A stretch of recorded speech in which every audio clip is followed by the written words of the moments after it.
This stuff happens to me all the time. It happens in my normal life. It happens during shows. I had a show not too long ago. A group of 4 women came to my show. And one of the women in this group of 4 has something that's called achondrophobia. For those of you who don't know what that is, that's a fear of little people. All right? And that shit is real, okay? It's real. And it's not, oh, he's kind of creepy. It's more like, what the fuck is that? Okay? Like, it's nuts. Now, here's the best part of the story. The 3 friends brought this woman to my show, sat in the front row. All of them knew she had achondrophobia. And they were all just sitting there like, this is gonna be a hoot. Oh my God, this is gonna be so good. Now, I'm all for a good practical joke. I love a good prank. Just warn me, okay? Send me a tweet, an email, something, so I know what's gonna happen. If I would have known that this woman was afraid of little people, I would have run on stage wearing a Viking helmet. Just, like, I would have had a good time. But I didn't know. So I walk out on stage like I'm gonna do my normal show. I reach up to grab the microphone. Before I even touch the microphone, this woman stands up and in front of the entire audience just goes, Jesus Christ! Remember, I don't know why she's doing that. I'm trying to do a show. A woman yells, Jesus Christ. I start looking around. Is Tim Tebow here? So I look at her, I'm like, sweetheart, what is wrong with you? And she goes, I'm afraid of little people. All right? First of all, fuck you. Okay? How could you be afraid? How could you be afraid of little people? It's not like this shit is contagious, all right? I can't walk up to you, bite your knee, and you go, I'm melting. That doesn't happen. So I asked her, I said, why are you afraid of little people? I'm gonna tell you what she said.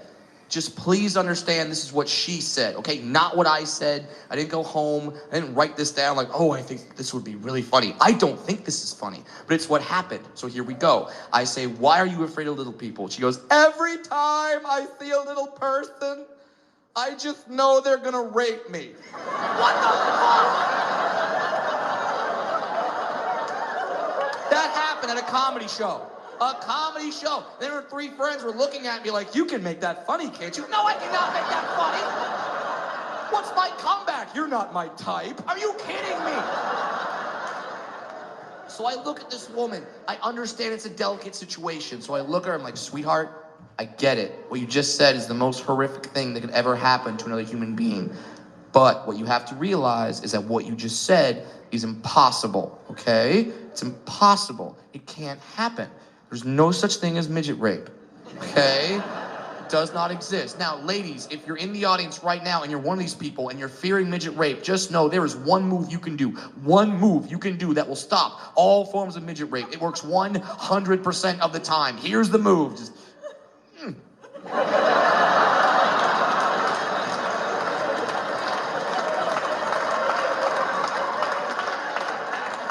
Some of you are waiting for another move. No, that's it. That's all I do. Palm, forehead, bam. Like, you do that, I'm stuck waving. Just,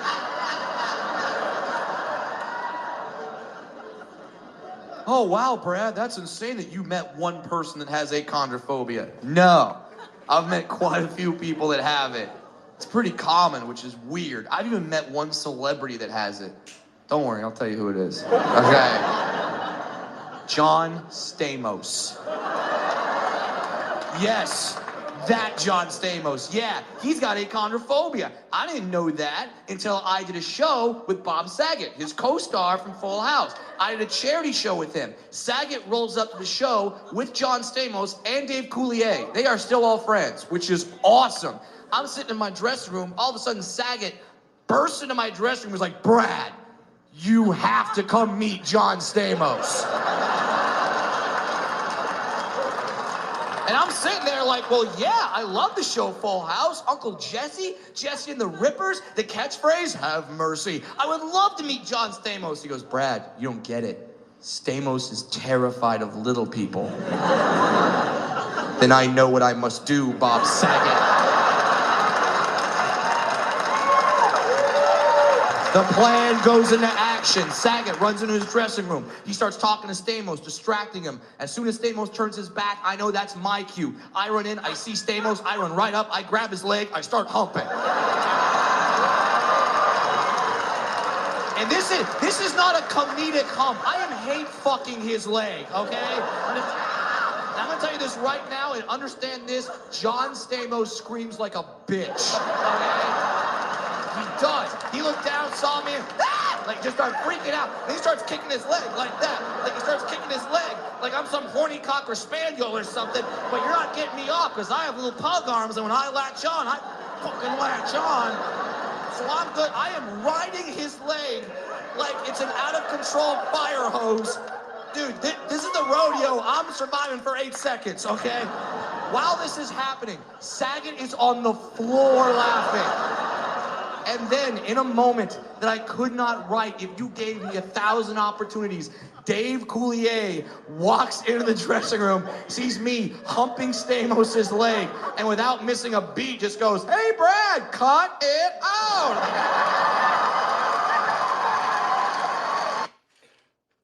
I have too much to talk about, and plus I have a day off, so I'm going to enjoy it with you right after this. I got you. I got my ass. I got my ass.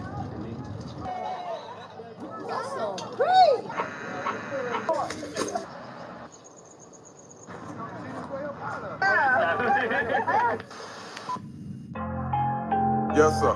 I'm never standing out. I'm made to be. I'm never standing out. Hey, this Big Gates right here talking.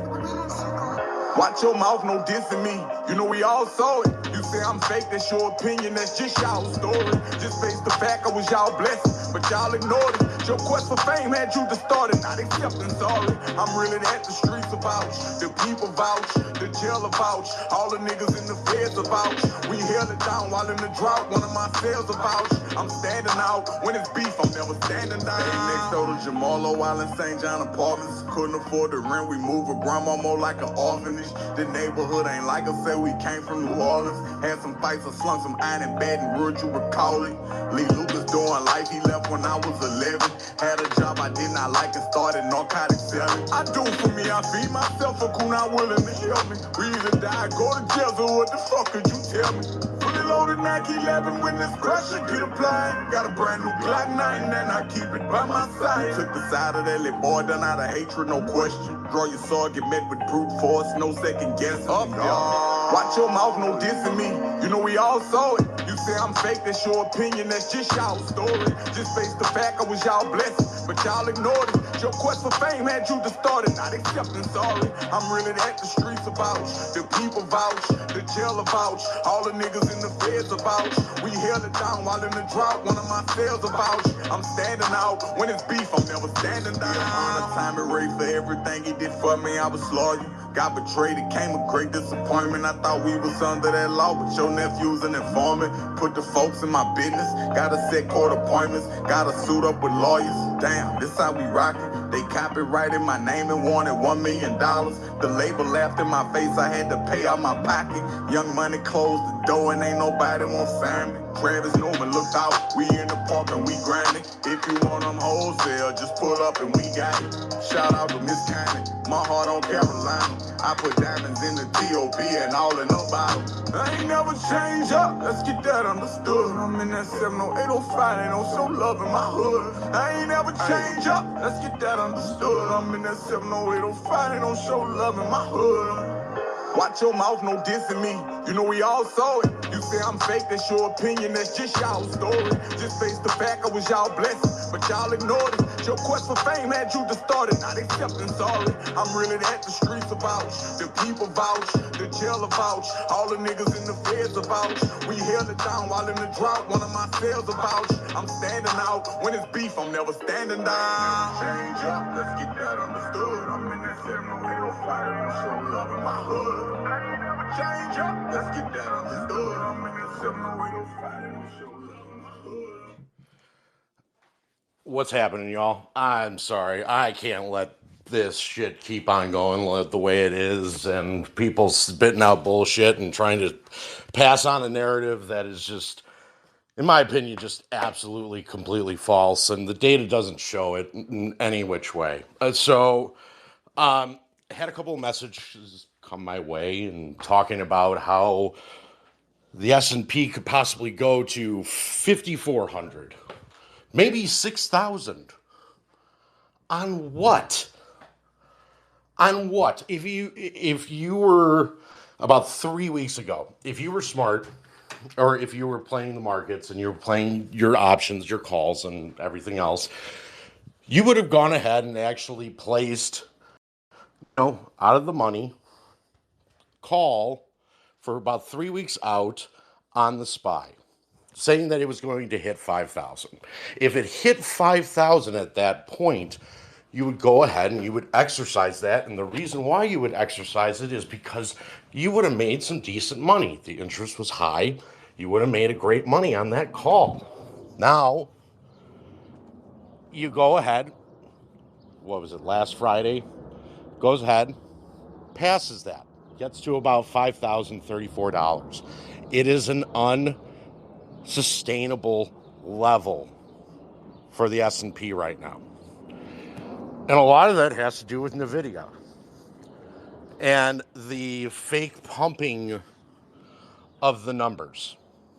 The fake, I mean, everything that Nvidia has going for itself right now is just completely and utterly fake. And so I go ahead, while I'm researching and looking up stuff for the normal spot that I have tonight, I start reading about how all these congressmen, like Tommy Tuberville, for example, who's just liquidating everything. You have Bill Gates, who's liquidating everything. You have Bezos, liquidating everything under the sun. Why do you think that is? I could give you one common answer. They know what the fuck is coming. Point blank, plain and simple. They know what the fuck is coming. So, I'm going to read you all this from Nvidia. And this is the absolute problem that they have going for themselves right now. Sadly, Nvidia didn't start selling a gazillion of these GPUs to power their AI revolution in 2016 because at the time Silicon Valley wasn't bitten by the FOMO bug. So another revolution was urgently needed to sell GPUs and unload plenty of unsold inventory, and accumulated crypto mining was the answer. So Nvidia's growth busted again as soon as the FOMO bubble, which they of course were pushing to the extreme with nonstop PR campaigns, busted. For fiscal year 2019, Nvidia recorded a negative 6.5 drop in revenues. Well, this is when OpenAI returned to be handy again. And Nvidia, thanks to the $1 billion investment, the non-for-profit company just received, Microsoft, everyone is familiar with what came after that. So no need to explain that any further. And what this writer is talking about is Nvidia climbing. So with the capacity they already bought from Nvidia, all cloud operations and major Nvidia customers already have plenty of capacity to fulfill theirs and their cloud customers' request for years to come. Number one, GPUs are better than CPUs for training deep learning models, but for all other types, they don't have significant advantages. Number two, which of course I got cut off on. Number two, the GPUs are more energy consuming than the CPUs. As such, NVIDIA legitimate clients have been working for years on how to optimize their use. Three, it's no secret that NVIDIA's clients are on the way to become NVIDIA competitors to develop GPUs better optimized for AI needs and not repurposing from gaming. and most of all, at a much lower cost. GPU data centers are very bad for the environment. Sorry to break the spell here, but GPUs are hippos on the data centers in terms of energy consumption. I strongly recommend reading TechSpot's article, Pick 5, or I don't have the picks, but The Rise of Power. The CPUs and GPUs becoming too energy hungry, an unnecessary price to pay in this regards to quickly understanding why these GPU data centers have limited growth potential, like crypto mining rigs had. And cloud providers running them will have to have significant cost problems from the front too. I bet in less than 48 hours, NVIDIA will likely release another set of blockbuster results, because what started as a fake it till you make it, after all we have seen so far, has pretty obviously now become a fake it until you can. So with all this, you're basically seeing that all of this shit is pretty much fake.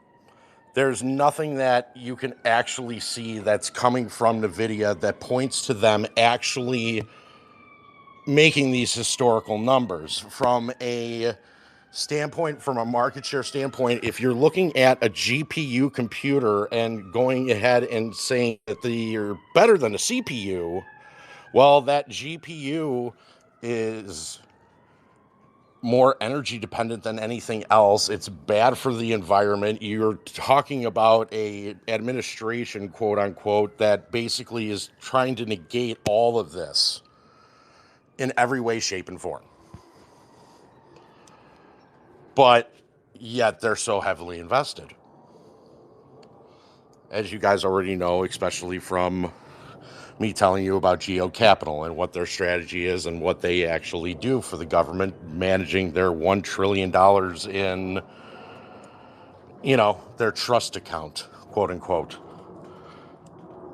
You're probably going to see some fake numbers when they go ahead and they do announce their earnings. It's all a farce. It's all a lie. It's all everything that they possibly can to prop this market up. When I was talking about the unsustainable levels of the S&P, look at where the S&P is at right now. Back below 5,000. It is, and I think it's still trending down, sideways, but it's going to go lower. Do you think anybody has any money right now? No. God, no.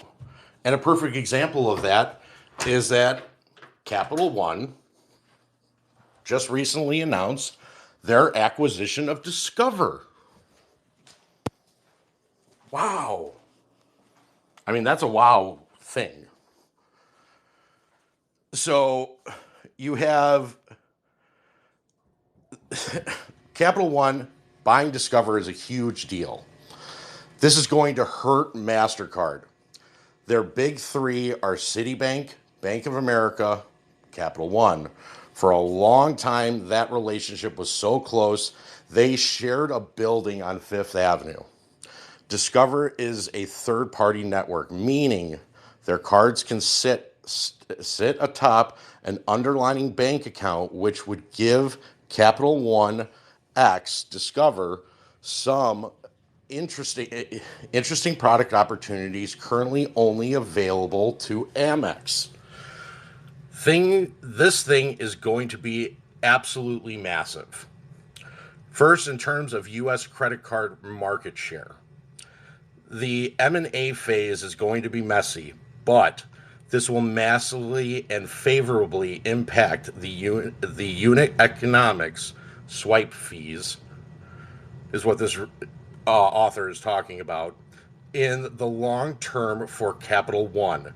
Their cost for servicing should also, in theory, come down. This writer's personal opinion, but antitrust interest would be difficult to imagine if, as no one has looked critically at the duopoly held by Visa and MasterCard for years. You are looking at basically on a bank scale problem. You are looking at these banks who are in desperate need of collateral, in desperate need of liquidity, just overall cash that they have, that they need to be able to operate. The one problem that they are going to run into, and what they are going to try and say is going to solve a lot of the hysteria that's being pointed out in the markets right now, is that they're going to have to combine basically together. So you're going to see a lot of mergers and acquisitions going on with these bigger banks that are going ahead and going to merge together and acquire each other, and the debt that they basically will assume together as one. The problem is that there isn't new debt for them to go ahead and take care of old debt. And what every single bank needs is to be able to lend. If a bank isn't lending, a bank isn't making money. It can't go ahead and actually take care of its older debts. So it's basically your vicious cycle as it keeps on spinning. As new debt comes onto their books, that's basically taking care of old debt. As old debt still remains and is going to keep on remaining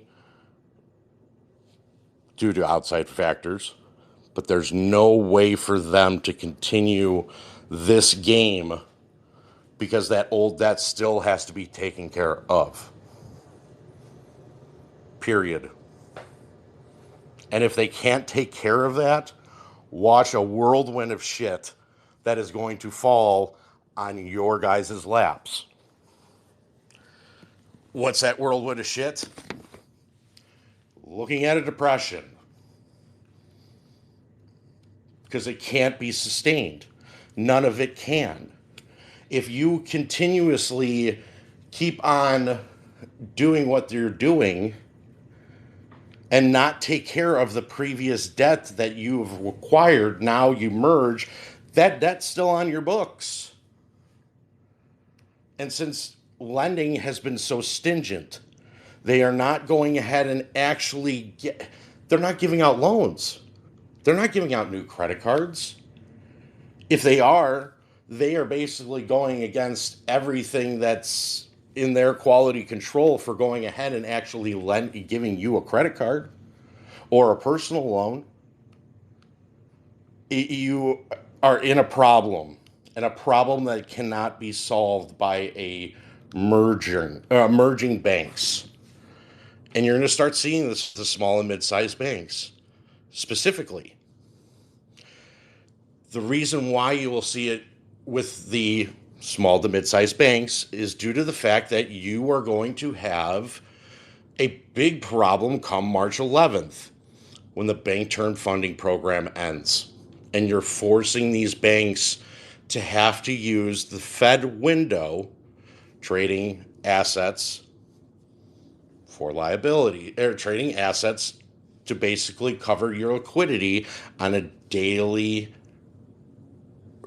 for the daily. You're never going to get that collateral back. These banks are never going to lose that collateral. They're not going to trade it into the Fed window. There is no fucking way. You think that a bank is going to go ahead and trade their largest asset position just for cash? I mean, if they're desperate enough, yes. But besides that, do you honestly think they're going to give up their Apples, their Nvidias, their Mega 7 holdings? No. No way, shape, and form are they going to do that. Because that puts them out of the game. And just like my good friend Bleach talks about all the time, it is a game. And it is a game where they are allowed to change the rules at their whim. And you know what? They won't be able to do it. That's the beauty part of all of it, is that they can't change the rules. And the rules that they try to make, it don't come to fruition anyway. So it's literally it's wonderful for us, but for the sake of the actual economy and the other people, that weren't hedged, that weren't leveraged, there's going to be some really rough times ahead. Really, really rough times. And that's really the part that's sad. How I got to this, really one of the reasons why I'm talking about this, and especially earlier than anything, was my good friend Biotech goes ahead and he posts this, which is up on the Jumbotron earlier today. And it's talking about the OCC and how they're basically going ahead and trying to change rules and trying to go ahead to mitigate their losses so that they're not held accountable with what is about to happen. Now, when you read this, and I'll give you guys a minute to go ahead and read it, but I want you to read the actual cartoon portion of it because it is 100% true.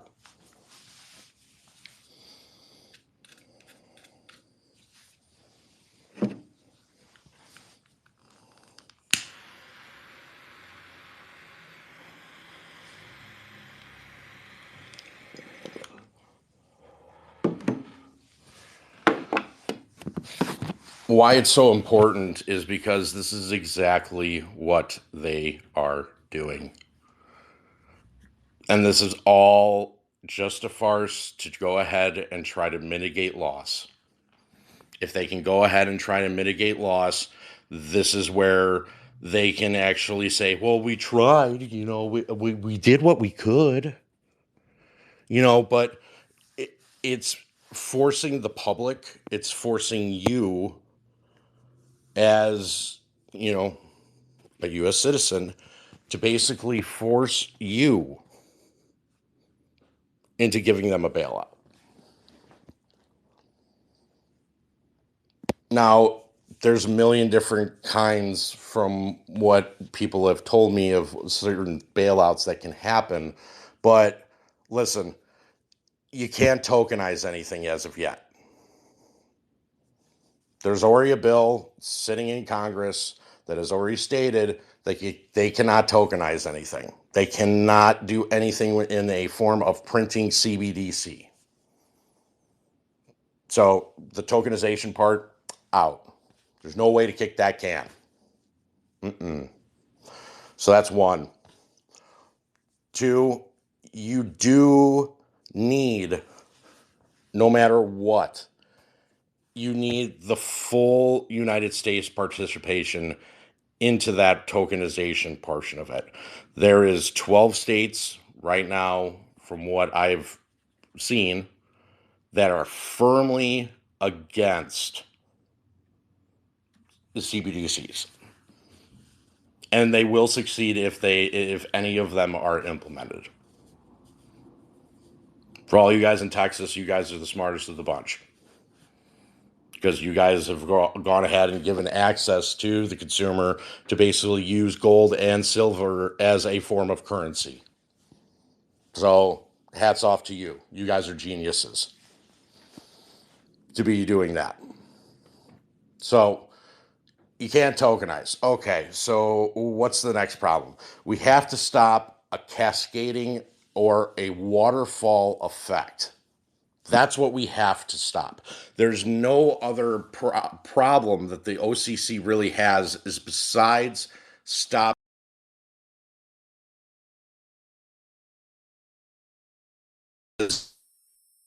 Go ahead and actually take care of the next failing party's problem.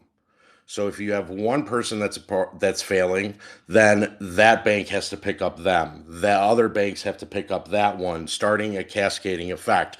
You basically are going to start seeing, and very, very soon, and I can look at March 11th as being that date, is that waterfall effect, that cascading effect where you're going to see defaulting member after defaulting member after defaulting member and seeing these other banks starting to pick them up.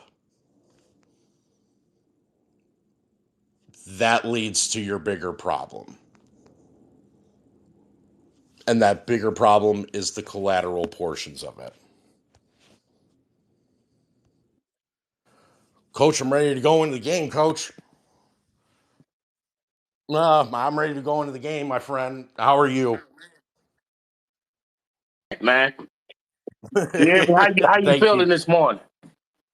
Oh, I just had too much bottled up, and honestly, I found today I was just like, I only got shit going on. I might as well talk. Hey, you know what? Like I say, man, I love your spaces, man. It's very educational. I love it. Thank you. Just say I appreciate Thank it, you. What man. else you got? Hey, you see what You're very, Wells Fargo started? He started laying off people again, man. oh, they have to.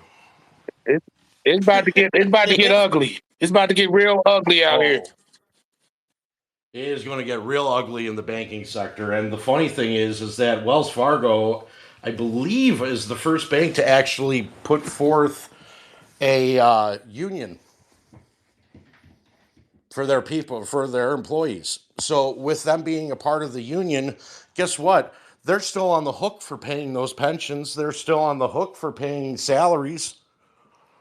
It's not mitigating their losses. But the reason being that Wells Fargo is in that position is because they had to get rid of, pretty much, they had to get rid of their entire mortgage division. Now, with getting rid of that mortgage division and doing all that, they had to go ahead and, okay, well, where are we going to go? How are we going to make money? How are we going to go ahead and save our asses? Bonds. Let's go ahead in the bond department. Let's go ahead and be the biggest bond seller and reseller that we possibly can. Oh, thinking, bonds are shit. Bonds are absolutely worthless. You can literally take a bond right now, use it as toilet paper to wipe your ass with, honestly, and just throw it in the toilet. It is worth about that right now. And as you can see, Wells Fargo just kind of continuously is having problems. You have Bank of America that is having problems. You have Citibank, which I'm really going to go over that whole debacle tonight because that leads into the whole big commercial real estate problem. And now the problem with that is that how much of the defaulting revenue that each bank is holding, how they used to be holding X, now it's only worth Y. And this is hence one of the reasons why they have to merge together to basically go ahead and try and take care of their debt. The debt problem that continuously just keeps on inflating and inflating and inflating, but yet they want you to look at something else. Here, don't look at that problem. Here, look at this shiny new problem that we have over here. Oh, hey, you know what? I am pissed off about the Nvidia shit that happened in Russia. You know what? Let's pick fight with them. Poke, poke, poke, poke. When does it actually stop and actually focus on the problem at hand to basically go ahead and fix it? Everybody here in your daily life, if you have a problem, guess what? You focus on that problem, you fix it, then you can move on to the next one. But because where we're sitting at in this administration, this economy, and everything else, we can't tell the truth. We can't tell you the truth. We can't tell you that we did some nefarious shit, that we went ahead and we were supposed to do this, but we pivoted and we did this instead. And then you get all of a sudden out of the whole thing, you get this bigger problem. And that bigger problem is that, and to try and show face, here's the administration that's trying to change the whole water pipeline across the United States that's underground. That costs billions of dollars to do. But it'll make for cleaner water and better filtration. Why? Go ahead, Teasy. Hey, man, I just want to give you a little update. I was in town today, making my little runs this morning, and my local Truist Bank has a Edward Jones sign on the top of it now. Ooh. So, you know, it looks like they're starting to move some shit around here. They have to. Yeah. The biggest news, no matter what anybody says today, is basically Capital One purchasing Discover. That is the biggest news of the day. Yeah, it is. And that, I'm telling you, is just a way for them to show face, because I guarantee you the default rates on credit cards, as you've all seen, they are absolutely astrofucking-nomical. And it's only going to get worse. Well, I ain't paying my credit card. They can have it. Fuck them. Come find me. Yeah, exactly.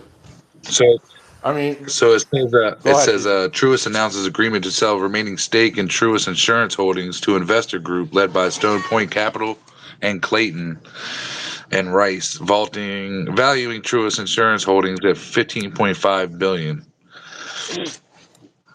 So, yeah, they're selling off.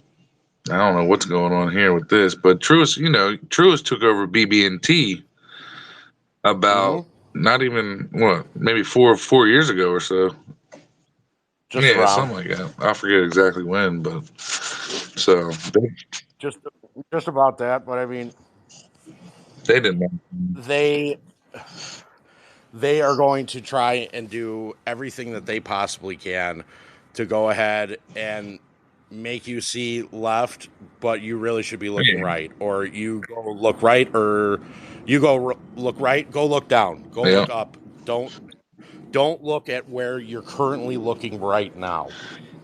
Yep. Edward Jones is going to be the next UBS. They keep fucking around.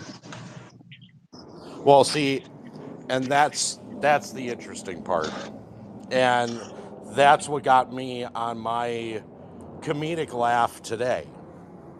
Is UBS. And I will post that up above. Here. That's literally what started me on this whole rant that I'm basically going on, is this article. This article from Reuters that basically goes ahead and starts talking about how the S&P is going to hit $5,400 to $6,000 by year end. What? That's fucking ridiculous. And who's the bank proposing all this? UBS.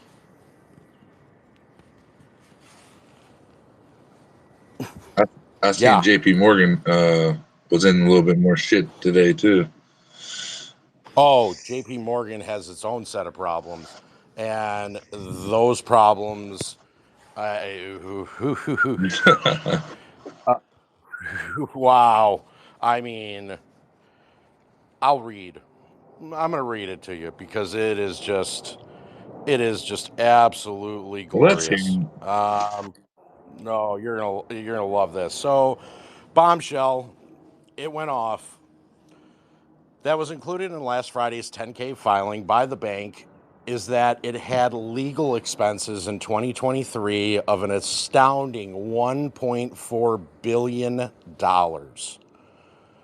That was a 426% increase over its legal expenses in 2022. Trading venues are under investigation while it's still on probation for prior trading crimes.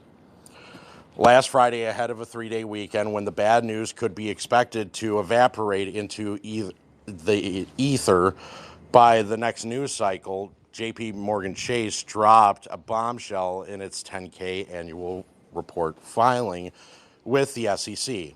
The bank, which has admitted to an unprecedented 5 criminal felony counts since 2014, said its trading venues were under investigation by 3 unnamed regulatory bodies. It's a very serious matter for the particular bank because 3 of these prior felony counts involved rigging markets. The bank admitted to rigging foreign exchange markets in 2015 and to rigging for more than 8 years the precious metals and U.S. Treasury markets in an agreement with the U.S. Department of Justice in September of 2020. There's 2 keys to this. The bank jumped the gun on waiting for its regulators to notify the public as to just how helpful JP Morgan was in reporting the problem to regulators and whether it indeed self-identified the problem as it claims. This is, after all, the bank that laundered money for Bernie Madoff for years without filing a required SARS report or a suspicious activity report, and is alleged by the Attorney General of the United States Virgin Islands to have done the same thing for sex trafficker Jeffrey Epstein. Self-reporting is not exactly Jamie Dimon's strong suit. And number 2, the bank fails to specify the regulators that it has not come to an agreement with that the criminal division of the United States Department of Justice. That's a big problem for a bank that is an unprecedented recidivist. Exactly which trading venues are under investigation for not properly reporting trading activities is another dicey area for Jamie Dimon. In 2012, the bank investigated by the FBI for using deposits from its federally insured bank, JP Morgan Chase, to make dangerous bets in derivatives in London and the loss of $6.2 billion. The bank was not criminally charged, but suffered serious reputational damage. The U.S. Senate Permanent Subcommittee on Investigations released a 300-page report on the so-called London whale case and held hearings. The bank paid its regulators $920 million to settle the matter. Crime. And JP Morgan just keeps on doing crime, and more crime just to prop up its books. I told you guys months ago when the Virgin Islands had a full press, full proof plan to go ahead and basically slam JP Morgan to the ground for the Jeffrey Epstein stuff. Jamie Dimon made a phone call to our president, President Ice Cream. He flew down in Air Force One, flew down to the Virgin Islands and fired that district attorney. It's on record that Jamie Dimon and the president are great friends. Great friends. And here's the Friends of Friends Club that goes ahead and basically saves their ass. And that's what you're looking at, is literally the friends of friends protecting each other in the so-called group that if you're not a part of, you don't get your saving grace. you get a big pile of dick if you're not a part of that Friends of Friends group.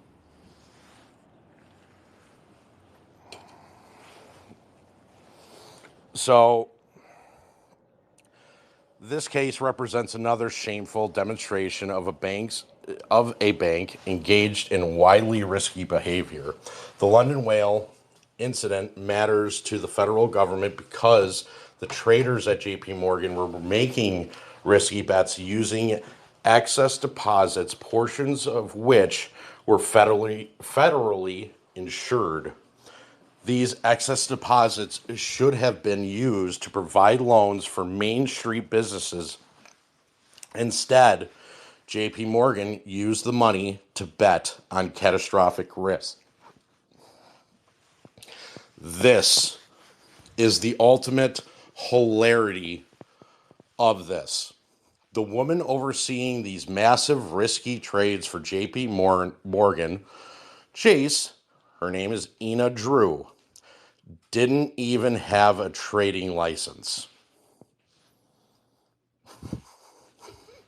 JP Morgan's dark pools should be part of this current investigation. Wall Street on Parade has been questioning for years the legality of JP Morgan Chase and other Wall Street mega banks trading their own stock exchange listed bank stocks in their own dark pool. After another bombshell that was included in the last Friday's 10K filing by the bank is that it had legal expenses in 2023 of an astounding $1.4 billion. That was 426% increase over the legal expenses in 2022. Think about it. Seriously. Think about who you're banking with. Think about all the things that you want your bank to represent and what your bank should be doing with your money. Point blank, your money.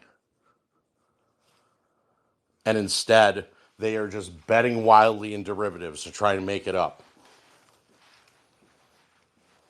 I know I've said this a bunch of times, but if you haven't watched The Big Short, maybe it's time for a refresher. Or if you have seen it, it's definitely time for a refresher, because the exact same thing that they're doing in 2008, they are doing it now. It's just with a different market. 100%. And that different market just happens to be your commercial real estate market, but we'll include the stock market and all that, along with the metals, your commodities, and everywhere else where they can go ahead and try to recover. The can has been kicked, ladies and gentlemen, and that can is about to burst open. Burst. And when it bursts on this scene, ooh, baby, I'm telling you, fire is going to be around all of you. It will be. But you'll be sitting there. You'll be sitting there.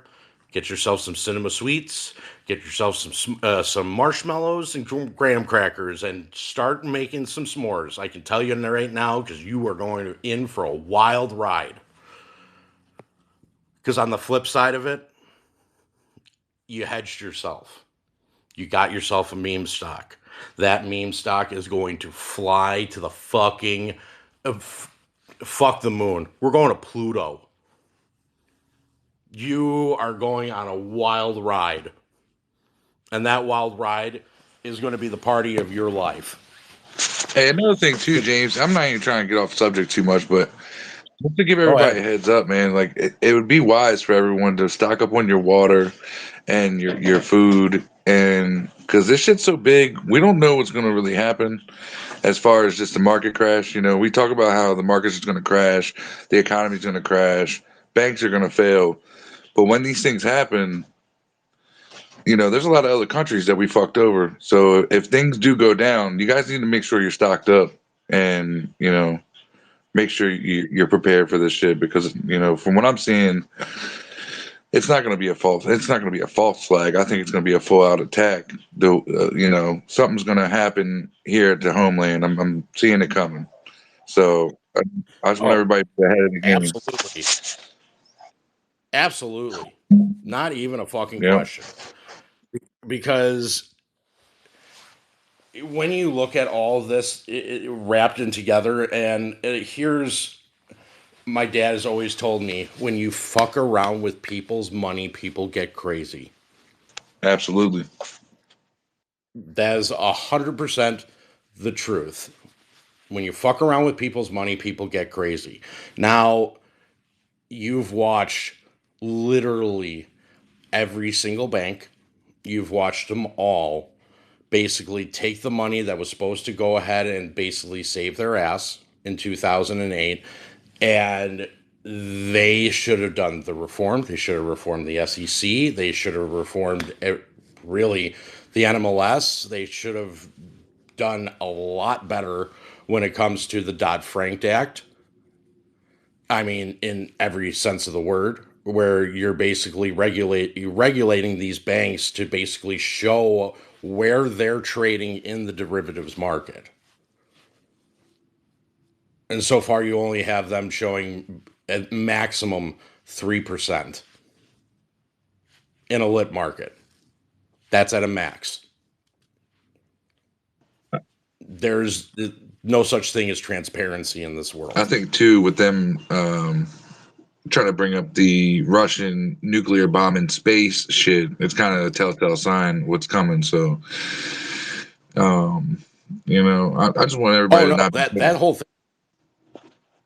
that whole thing was a farce. Yeah. For them putting nuclear weapons up in space, that they don't have that technology yet.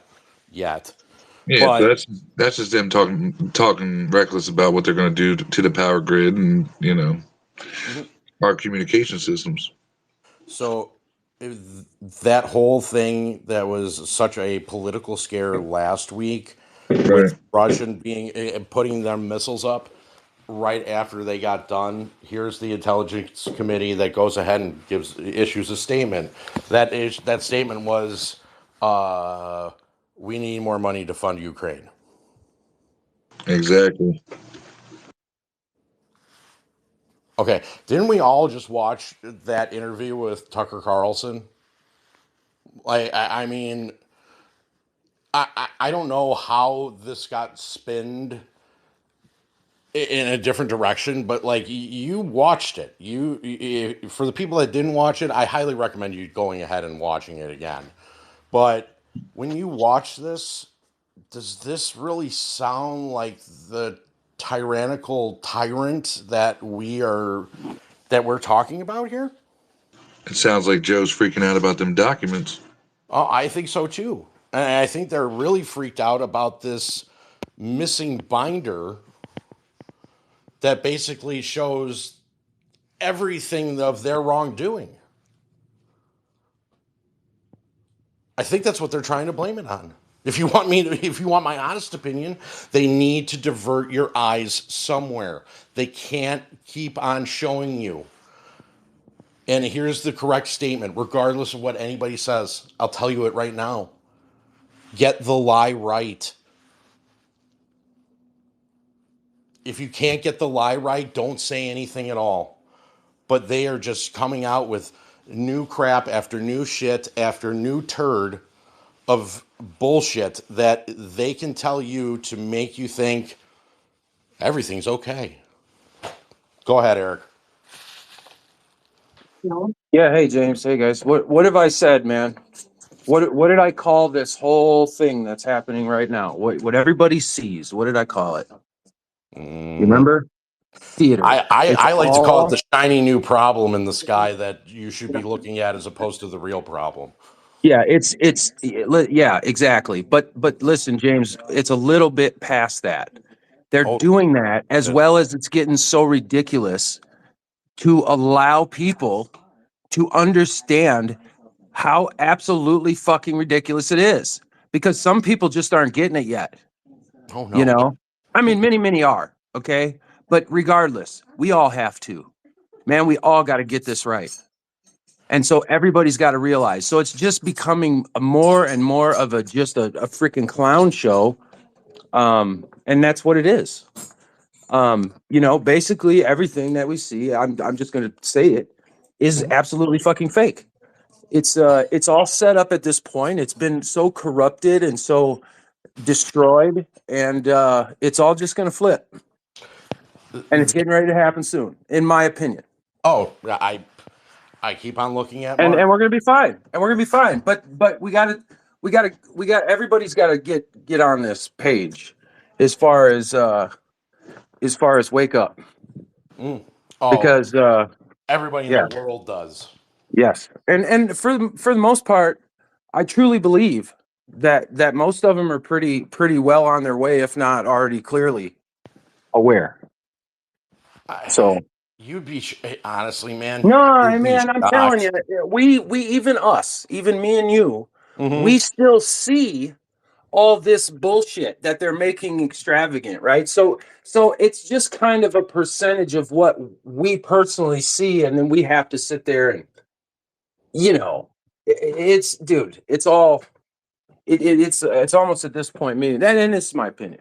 Okay, I don't tell the future. I don't know. I'm just putting two and two together, kind of. I like being Nostradamus sometimes. Well, it's great, but I mean, come on. Being Nostradamus is kind of fun at certain periods of your life. If you can actually, see it and then explain it, that's the interesting thing about it. But, I mean, here, if you want to know what people are really, truly thinking, here, everybody needs to look at Rentech or Renaissance Technologies. Everybody needs what? Renaissance Technologies. Why is that? Because they are one of the, percentage-wise, one of the best trading hedge funds in the world. So are they doing something nefarious or what? No, they're doing something actually great. And Are they they fighting actually corruption? increased their position in AMC by 804%. Wow. These are one of the good ones. So they are. So that's kind of what they're doing, huh? Yeah. Possibly. Well, they're hedging themselves. Oh, because they were short? No, they weren't short. Oh, okay. All right. They just increased their position.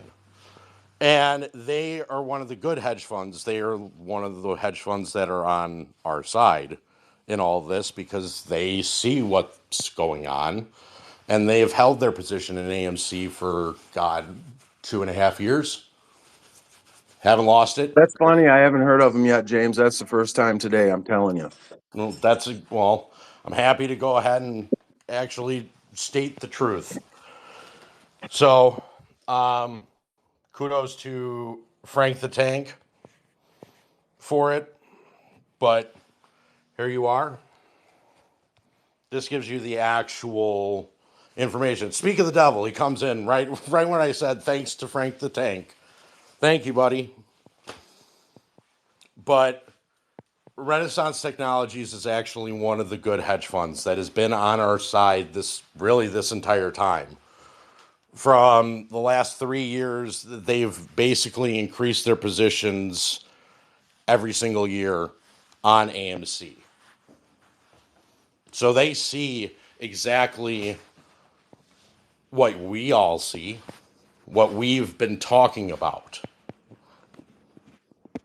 And you don't increase your position by that amount if you don't see what the fuck is coming. Frank, come up here real quick. Yeah, I'm inviting you to speak because this is important. When you're looking at hedge funds, the main purpose of a hedge fund is basically to go ahead and mitigate loss while making a profit. That is the most important thing when it comes to being a hedge fund. Mitigating loss while making a profit. Point blank. When you have a sophisticated trading strategy, while also having a correct algorithms that are in place from a technology standpoint, you are going to be successful. They have taken, I believe it was Aladdin, but they have taken that Aladdin program and have programmed it correctly to go ahead and give them an advantage that no other hedge fund has. That's why statistically per year, Rentech has been in the top 3 hedge funds trading, period. Can I butt in here real quick? Go ahead. Or Jay make comment on this. I don't like them. I'm just gonna put that out there, just because I'm a stone wall. You know what I mean when it comes to algorithmic trading and all that other kind of shit. And then when you say Aladdin, I know who created Aladdin. Everybody knows who created Aladdin. What is that? Well, that's BlackRock's, right? There's Aladdin. Yeah. So, I mean, but I'm not. Program. That's all. That's as far as I go. I'm not sitting here. I'm not talking shit. I don't know what they do. So that's just what I want to say about that. I'm just saying that every algorithm, every trading platform that you guys go on, or the hedge funds that manage said portfolios and all that, they take a version of it and they go ahead and they redesign it to fit their criterias and fit their strategies. Not every one of them is nefarious. Oh, no, of course not. But that's what Rentech does. That's why they're successful. And that's why all y'all should be happy that they're trading on your side.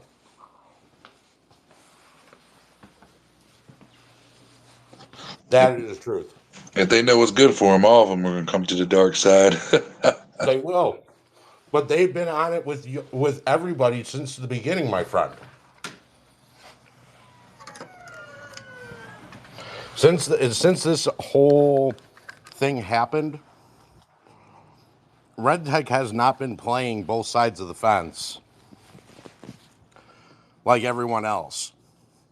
They've had a position in AMC from the beginning. They have sat there. They've done everything that every one of us has done and just sat there and held it. They played other positions. They played other games with other tickers. But they've kept this one by itself. Why? Because they see what's coming.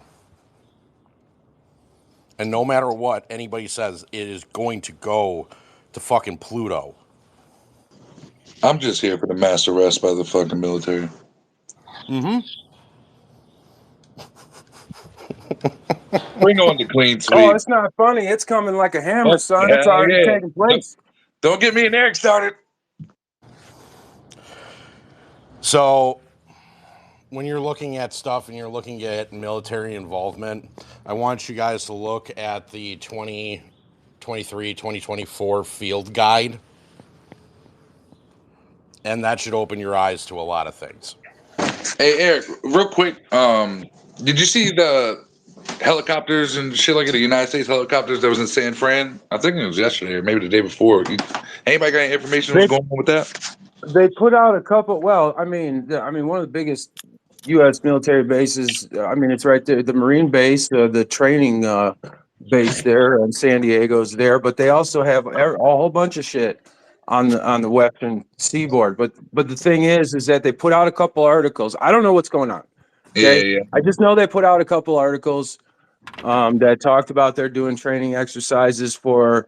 I think the one over Texas or Arizona or something. Even that far in was talking about some nuclear exercise. Right. Mm-hmm. Yeah, listen, I want to say this too. In my strong, I hope you believe me, opinion here, there will never be another nuclear detonation, not in your lifetime, not in our kids' life. It's just not going to happen, guys. It's not going to happen. I mean, it would have already happened. Everything that they're doing, come on. What? Are you talking about all over the globe or just in the United States? Just anywhere. Not even a terrorist little fear mongering scud case, where they have this little dirty nuke or whatever they fucking call it these days. Bullshit. Listen, it ain't gonna happen. A little dirty bomb. It just ain't gonna happen. Believe it. Yeah, they don't want that can of worms, I don't think.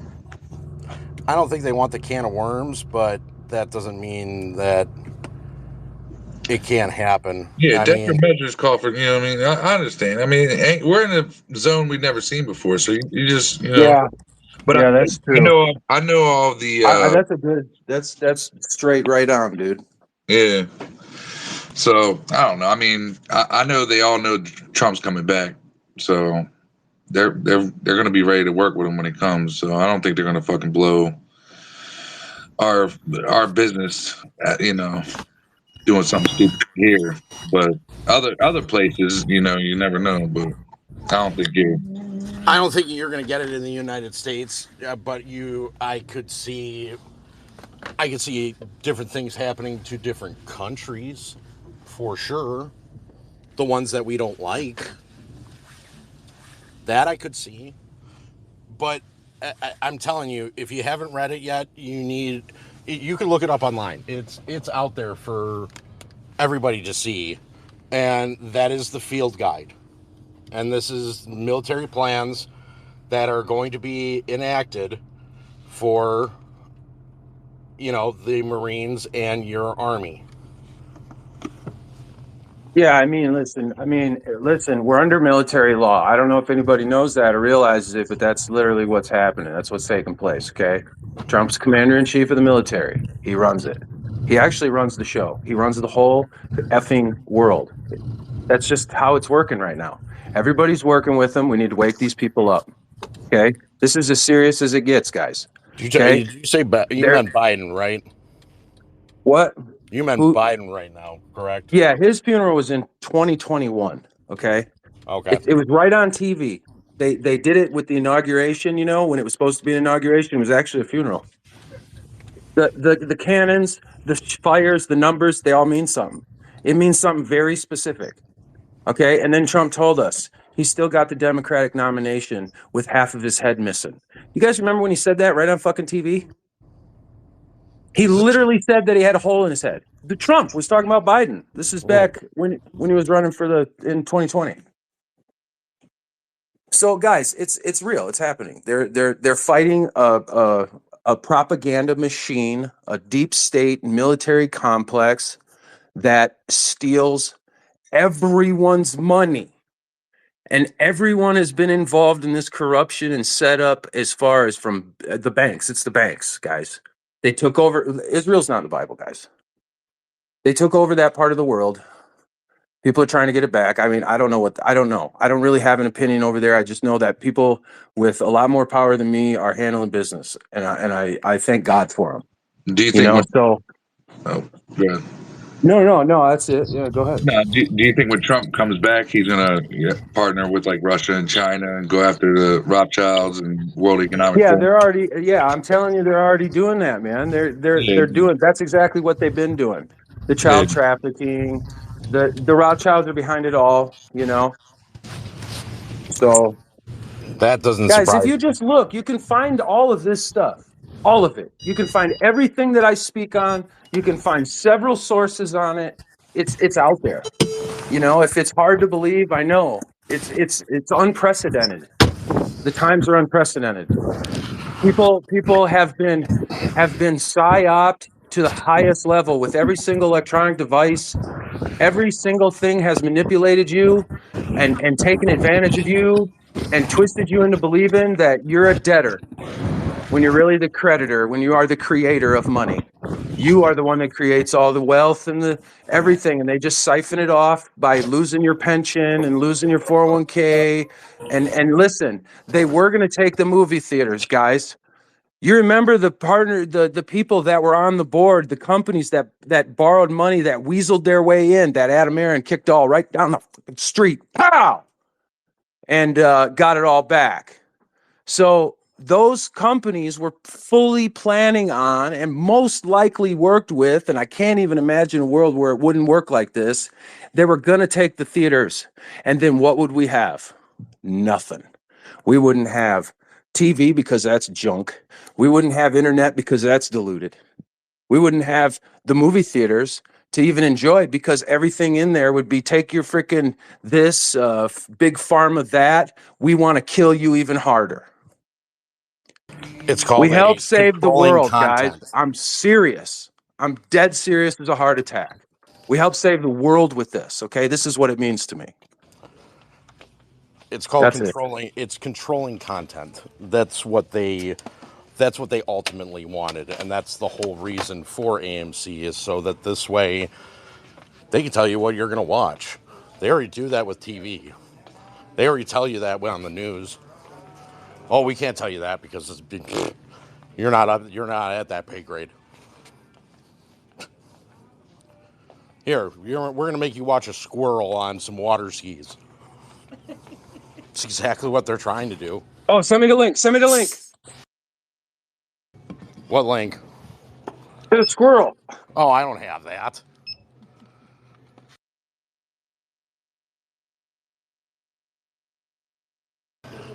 Sorry, I'm just running to grab something at the store real quick.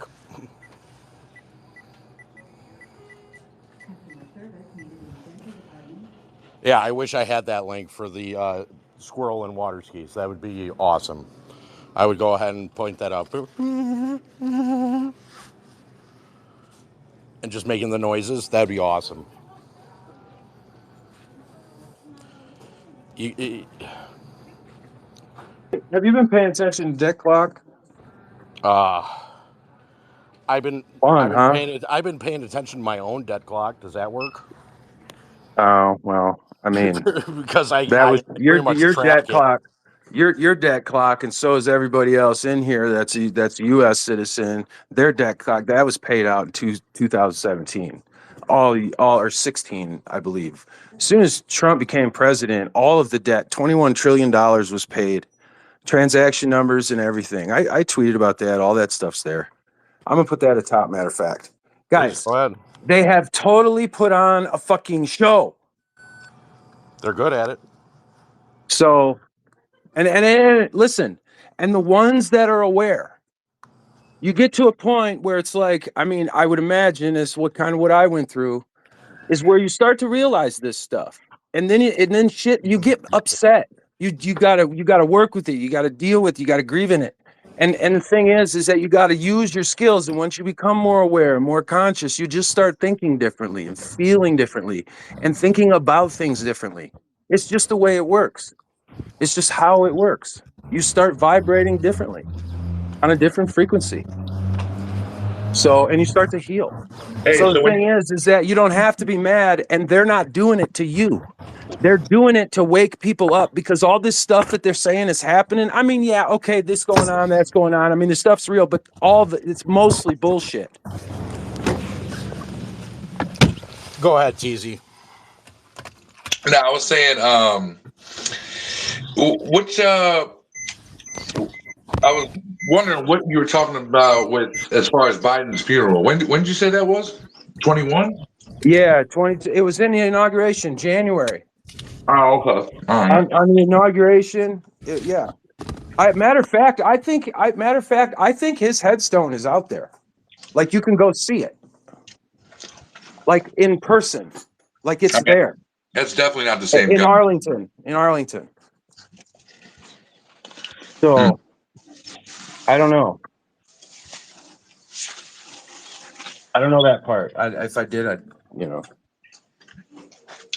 mean, that's the only thing that makes sense, to watch Jill fucking walk around and send him out to do all this shit looking as fucking retarded as he is. Yeah, one of the actors' name's Arthur Roberts. You can look him up. He's on IMDb. There's this is I think more entertainment than anything, but Jim Carrey is said to have played him, but I believe that his twin brother was playing him because he didn't make it. He didn't make it, guys. He's not alive. It's all fucking bullshit. You can't fucking see it. You can't see. You look at him. It's not him. It's just fucking not him. How can we go one day, every day, seeing the same fucking guy? We see him through his whole fuck career. You could look back. You could see all this. You could see him, and then all of a sudden, one day, he's just a different guy. Like, it's a totally different fucking guy. So, I mean, come on. You know, for the ones that, you know, this is not you, everybody here. I'm not, you know, I'm not yelling at anybody that's not aware. I'm just, let's get moving. It should be interesting, regardless. I mean, no matter how you look at it later on down the road, especially when you get towards the actual election season, when that starts to happen. But to your credit and to your point that you're making, you know, they're on campaign tours. They're on, you know, this is primary season. Why is he not debating? Why isn't there anything? There's nothing scheduled as of yet. And that's for President Ice Cream. I mean, the guy can barely walk up 3 steps into a helicopter. And precedentedly, how do you go on as many vacations as he has gone on? I mean, I thought the president was supposed to actually do a job. Last time I checked, but I mean, I could be wrong. It's fucking hilarious how many people have been exposed through this process with their fucking integrity issues. It's crazy. It has been. It has been. You know what's even crazier? That all the shit that you've seen this year, that if that ever had happened before previously, like, let's just go with the cocaine in the White House. How is nobody being questioned? How is nobody being in jail for that? But God forbid if you did that, and I mean all of us, did anything like that, you'd be thrown in jail, you'd be hung by your nuts, and basically until you died. Yeah, it's for the same reason these migrants are getting fucking prepaid cards and can beat the shit out of a cop whenever they feel like it. Oh, they sure can. Yeah, I mean, come on. In what world did we ever see or ever even fucking hear of where that was cool? I mean, come on. This is how ridiculous it is. I mean, this is what it's for. It's to get these people to freaking realize how ridiculous it is and stop the bullshit. Well, there's a reason. There's a big reason as to why they are letting all the migrants in, and that's pretty easy to spot out. Because if you're any type of immigration during that period of time and you get your citizenship, who do you think they're voting for? Usually it's the person that's in office. That's hard to say. I mean, that's really hard to say because listen, I don't know who all come up here or whatever, but I'm sure there's some people from just south of the border that's coming through. And you know, there's a lot of family members, especially, I mean, there's a heavy population where I live. You know, so and they're conservative. They're not falling for that shit. You know what I mean? So it's like, I think they know better because they came from a country that was socialist and communist already, and they see what the forbearance is of that. And it's this. This is full blown out fucking dictatorship type shit. If you look at statistics on this, you will see that from a migrant pattern, they normally end up voting for whoever's in office at that period of time. Hey, you know why they haven't come and handled us, James? One reason why they haven't just come in and just fucking handled us. Why? It's only one. There's no other reason than this. We are armed. We are armed to the teats. America is armed to the teats. That's why they don't come to your homes. That's why they don't just go down. It's too, you can't, they won't risk it. They won't win. They won't win because once anybody gets a whiff of something like that, it's a wrap. Anybody that they see that's in uniform, that's doing this, that's doing that, they're mowed down because the citizens will stand up. We're getting way off topic here, but Yeah, but that's okay. It's good for an off-shading rant. I'm all for them. I shared that stuff at top. Got the debt. Oh, and then another one. I mean, if you're wondering how they're making these people, why don't you just look at Clonade? Freaking.com. It's right up top. It's a Canadian company. I guess they base some of it out of the U.S. They've been cloning. I mean, they got commercials for the shit, guys. They've been doing it since the 90s. I make commercials all the time.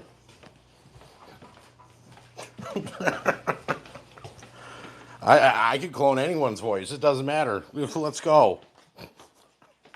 I do it all the time. Speaking of which, yeah, my new one is going to come out on Thursday.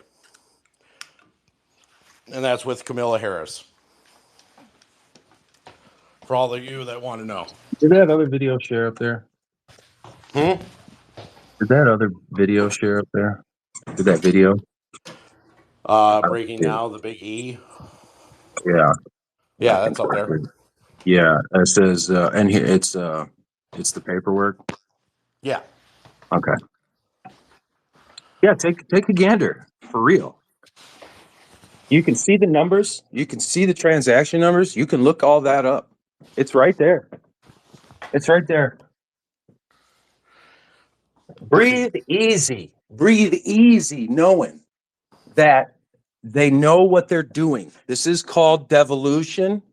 It is ever so delicate, and it takes a long time. And we're right at the precipice. Okay, breathe easy. It's okay. It probably might, maybe not. Who knows? It might get worse. It might not. But in the end, you will be okay. Just be righteous, be compassionate, and care. Okay, and try not to give off so much heat to these people that just are not even that are just not working right. Okay. These individuals, it is literally not their fault. It is not their fault. I think it's. They have been psyoped. They've been manipulated. They've been 5G'd straight to brain dead. James? Yeah, I mean, still, that's This no. ain't conspiracy no more, dude. This I'm just ain't saying, this. no right for a migrant to go for 4 migrants to go ahead and beat up a cop. Period. Well, yeah, but some of them are pretty far gone. You know what I'm saying? I get that. So it's but, like, yeah. But that's still on them. They can't be. I can't take psyops into, them going ahead and beating up a cop. I'm sorry, that I can't take, because there's just people that are just pure fucking evil. Correct. They won't make it. No. That's why I said the caring and all that part and the good. Yeah, I get that. Trust me, I do. But it's just like I said, you can't. Some people just want to watch the world burn. Oh, here's a banger. Here's a banger I just shared up top. Biden didn't notarize his ballot signature sheets or something like that. He will not be on the ballot in Illinois. Guys, Biden won't be on the ballot in Illinois. It's done. The papers are up top. I have a feeling we'll get on the ballot. Yeah, Negative. Illinois. Oh, please. We are just Chicago. Oh, yeah. No, you're okay. Yeah. If under that pretense, of course, James, of course. Yeah. We're talking about Obama land here. Yeah. They'll figure out a way. Let's just say that. But, I mean, since we're in this political facade here, because this is basically, one, I see you down there, but like I sent this to you, or I sent this to you, the one in Jim last night, and this to me was, I mean, I've never seen a political party try to play God.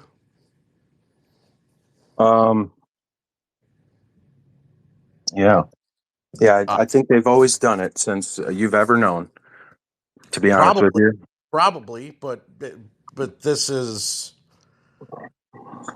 if this is what they're teaching in K through 12, I really need to start considering pulling my kid out of school. I swear to God, man, you haven't thought about that already? Oh, I've thought about that. That hasn't crossed your mind in the last 3 fucking years, maybe from I'm 3 years ago? I'm talking about now. No, I know it's with this happening and this trying to take place. This is if they start having this, this is a time where I need to. Yeah, there won't be school. Listen, schools are government funded as far as that goes. I mean, they just pull funding and you're not getting paychecks and school shut down. It's a real simple thing to make happen. So you might not even have to do it. Yeah, but this is the part that bothers me the most is that you America, you're the ones that are paying for this. Yeah. I mean, kind of.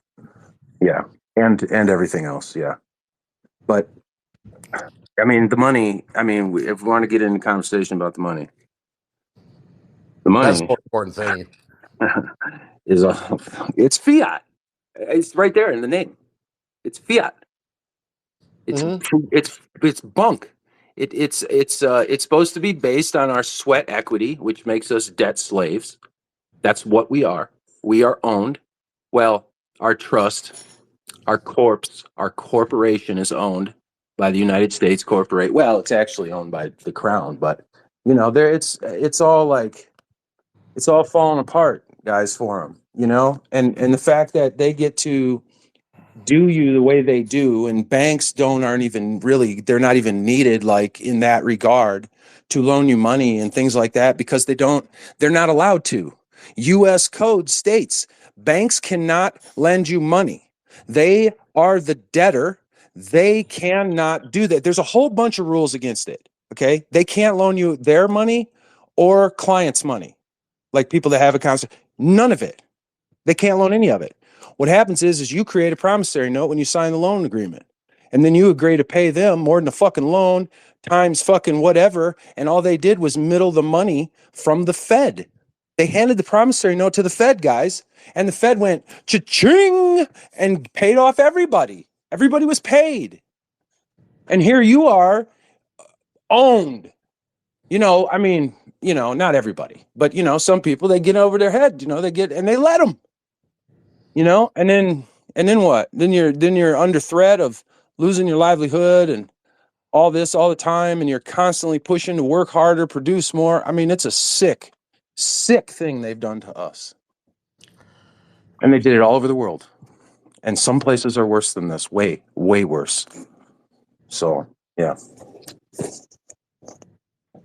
And most of us fucking exceed their fucking expectations every time and still carry these motherfuckers to the finish line every time.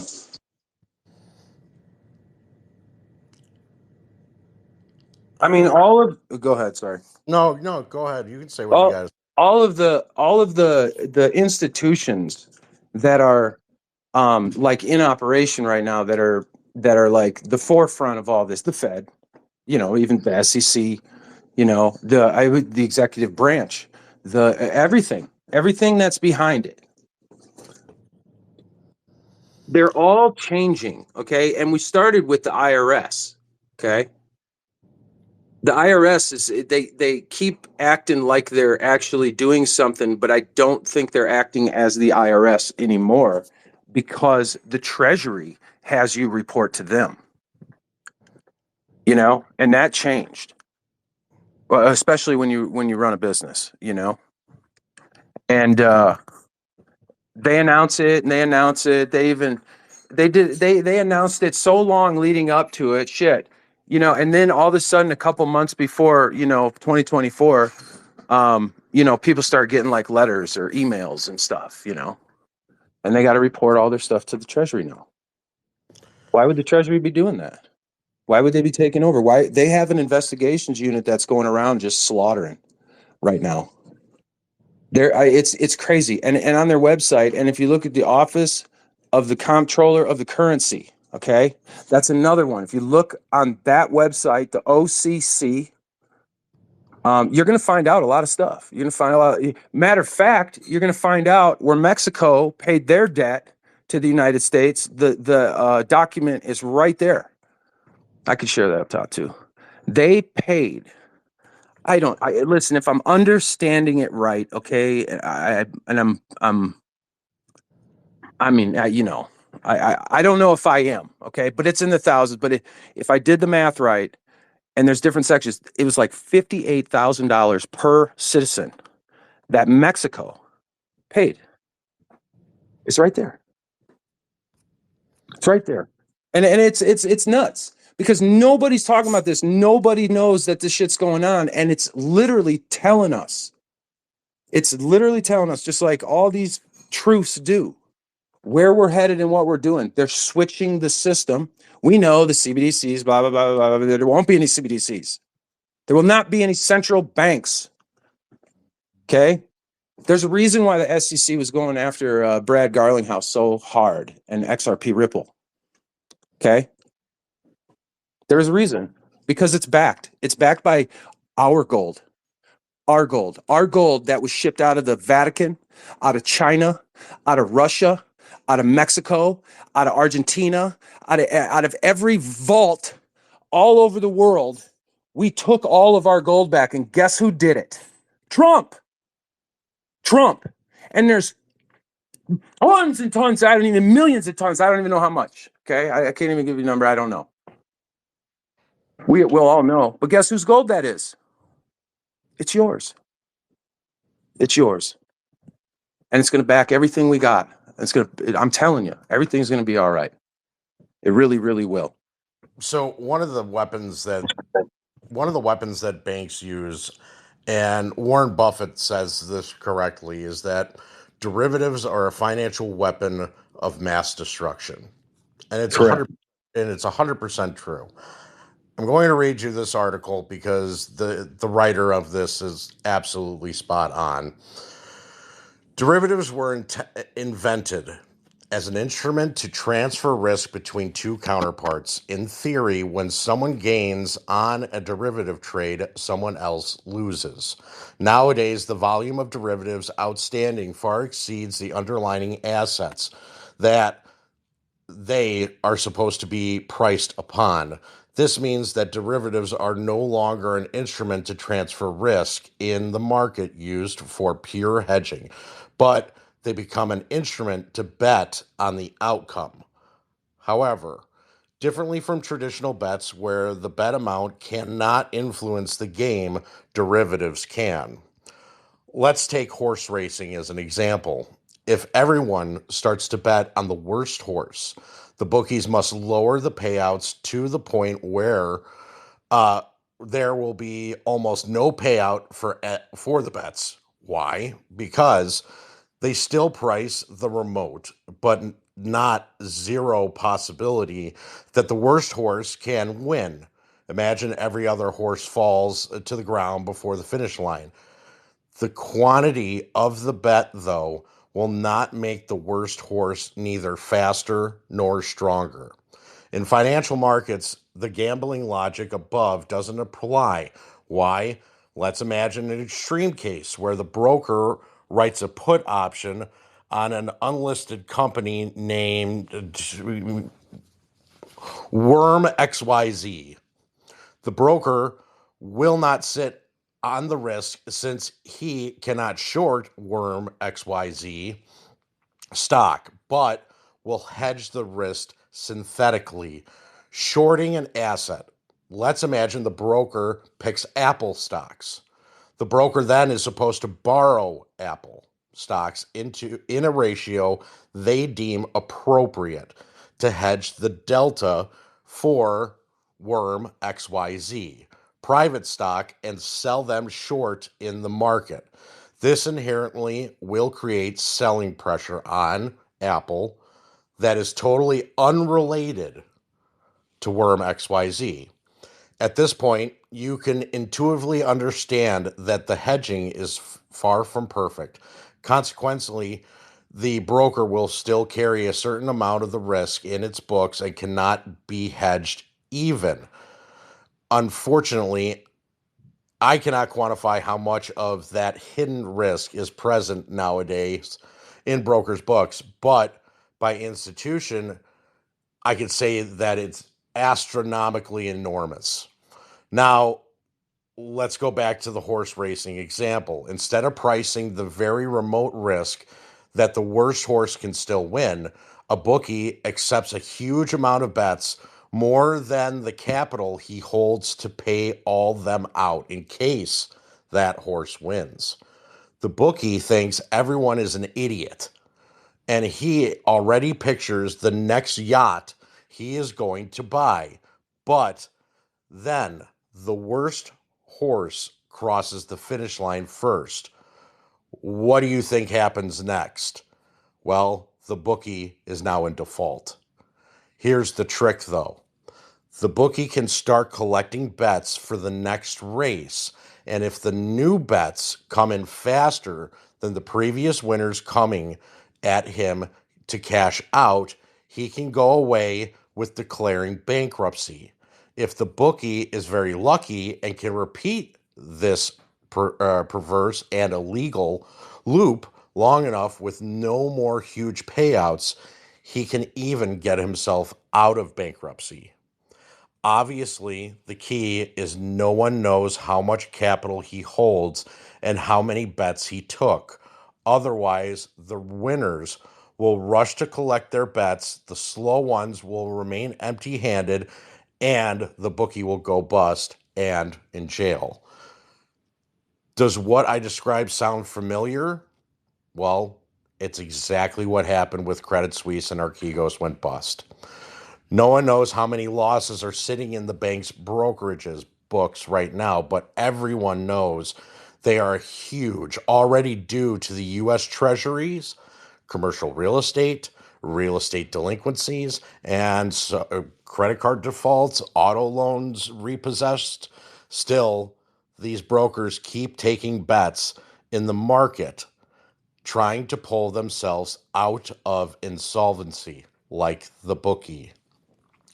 Cash is bleeding out of the system into money market funds and safe assets like treasury bills, but stocks keep on going up because everyone else is leveraged long and extracting alpha, shorting in the money put options and going long calls, forcing brokers to hedge in a way that Archegos those very same stocks. With what just happened to Japan, a ton of liquidity just got pulled out of the system, leaving many brokers hanging on a thread. And the prophecy of Warren Buffett might be very close to materializing. Derivatives are a financial weapon of mass destruction. So everybody can understand that. This is what game you're playing. That is the game. And the game is to get the bank out of, basically make them insolvent.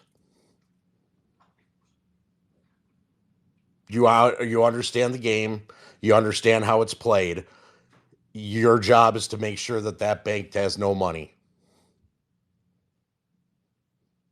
Now you know the game. Now you know how you win. Make them have no money. And everything that you've hoped and prayed for and wanted will come true. And that's happening sooner rather than later because our good friend over at the Federal Reserve, Jerome Mr. Burns Powell's, gave you that bonus card. And that bonus card says Bank Term Funding Program dead. There's no overnight liquidity. There's no way for them to go ahead and get cash. And that, my friends, will knock out 50 to 60% of all banks moving forward. Ding, ding, ding, ding, ding. Market bell just happened to hit. I'm going to go ahead and do what my good friend SR would do, and let's check on tickers. So Dow Jones, 38,564, down 63.43. The NASDAQ is at 15,630, down 144.87. And your S&P 500, 49.75, down $30.02. Apple was down today, 75 cents. Our favorite ticker, AMC, $4.66.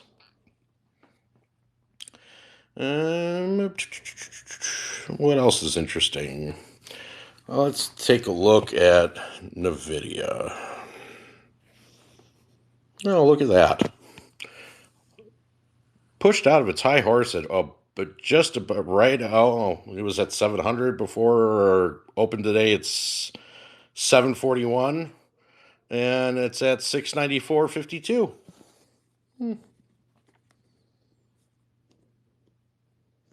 Thank God I talked about that earlier. It's all fake. It's all just a pump, and just to keep them in the game. You're going to see what's going to happen. And I promise you, like TZ was telling you guys earlier, go ahead, plan ahead. Go ahead and make sure you got water. Make sure you got, canned foods. Go ahead and supply yourself for what's about to happen. I think that's a great idea. I got the 4 Patriots, the buckets of like the military food, just in case like emergencies and stuff You like have that. MREs. Please tell Yeah. me you don't have Salisbury steak. I don't know actually what's it. It's a lot of like rice, and my dad actually got them for me for for Christmas. That's hilarious. He's already seen this shit coming. You just make sure you don't have Salisbury steak in there. If it's Salisbury steak, I feel bad for you. That's the worst. Hey man, that's the worst one. If I can't go outside and I can't get to the store, then I'm gonna have to do what I gotta do. You know what I'm saying? I mean, I'm sure you could probably make something decent to it with some other MREs. I mean, I lived in poverty most of my life. We kind of make do with what we got. Kind of make it gourmet. Put a little gourmet twist on it. Oh yeah, you got to put some flavor on that, regardless. You got little onion powder, little garlic. Just throw some some stuff. Make it good. Lindsey Graham's a terrorist. That's all I know. I'm out of here. Correct. Lindsey Graham, you're a terrorist. I'm out. Peace. Oh, I mean, I hope you guys really do sit there and understand what game you're actually playing. The game on this, it's always been the derivatives. Your enemy has always been the banks, and regardless of what anybody really truly thinks, is that your hedge funds are your foot soldiers. That's who they are. Hedge funds are foot soldiers. Your commanders and chiefs, they're all the banks. They are the ones that are telling you to up, down, left, right, forward, back, and start.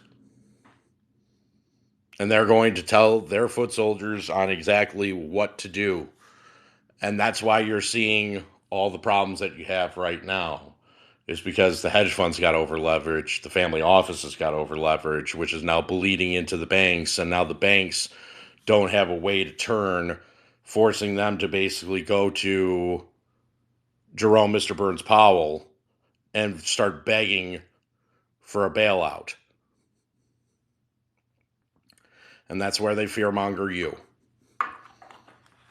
Making sure that they get it. If they get that in every way, shape, and form, you lose. And you've given them the incentive to do it again. and again and again. But if you write to your congressman, you write to your constituents that you have on each individual state, and you demand that they don't give them a bailout. Yeah, sure, everything will be worse for a little bit, but through the ashes of a forest fire, that force always grows stronger. Always.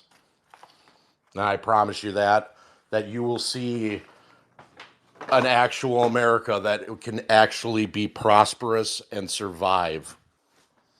You won't see any of this shit that's happening now. None of it.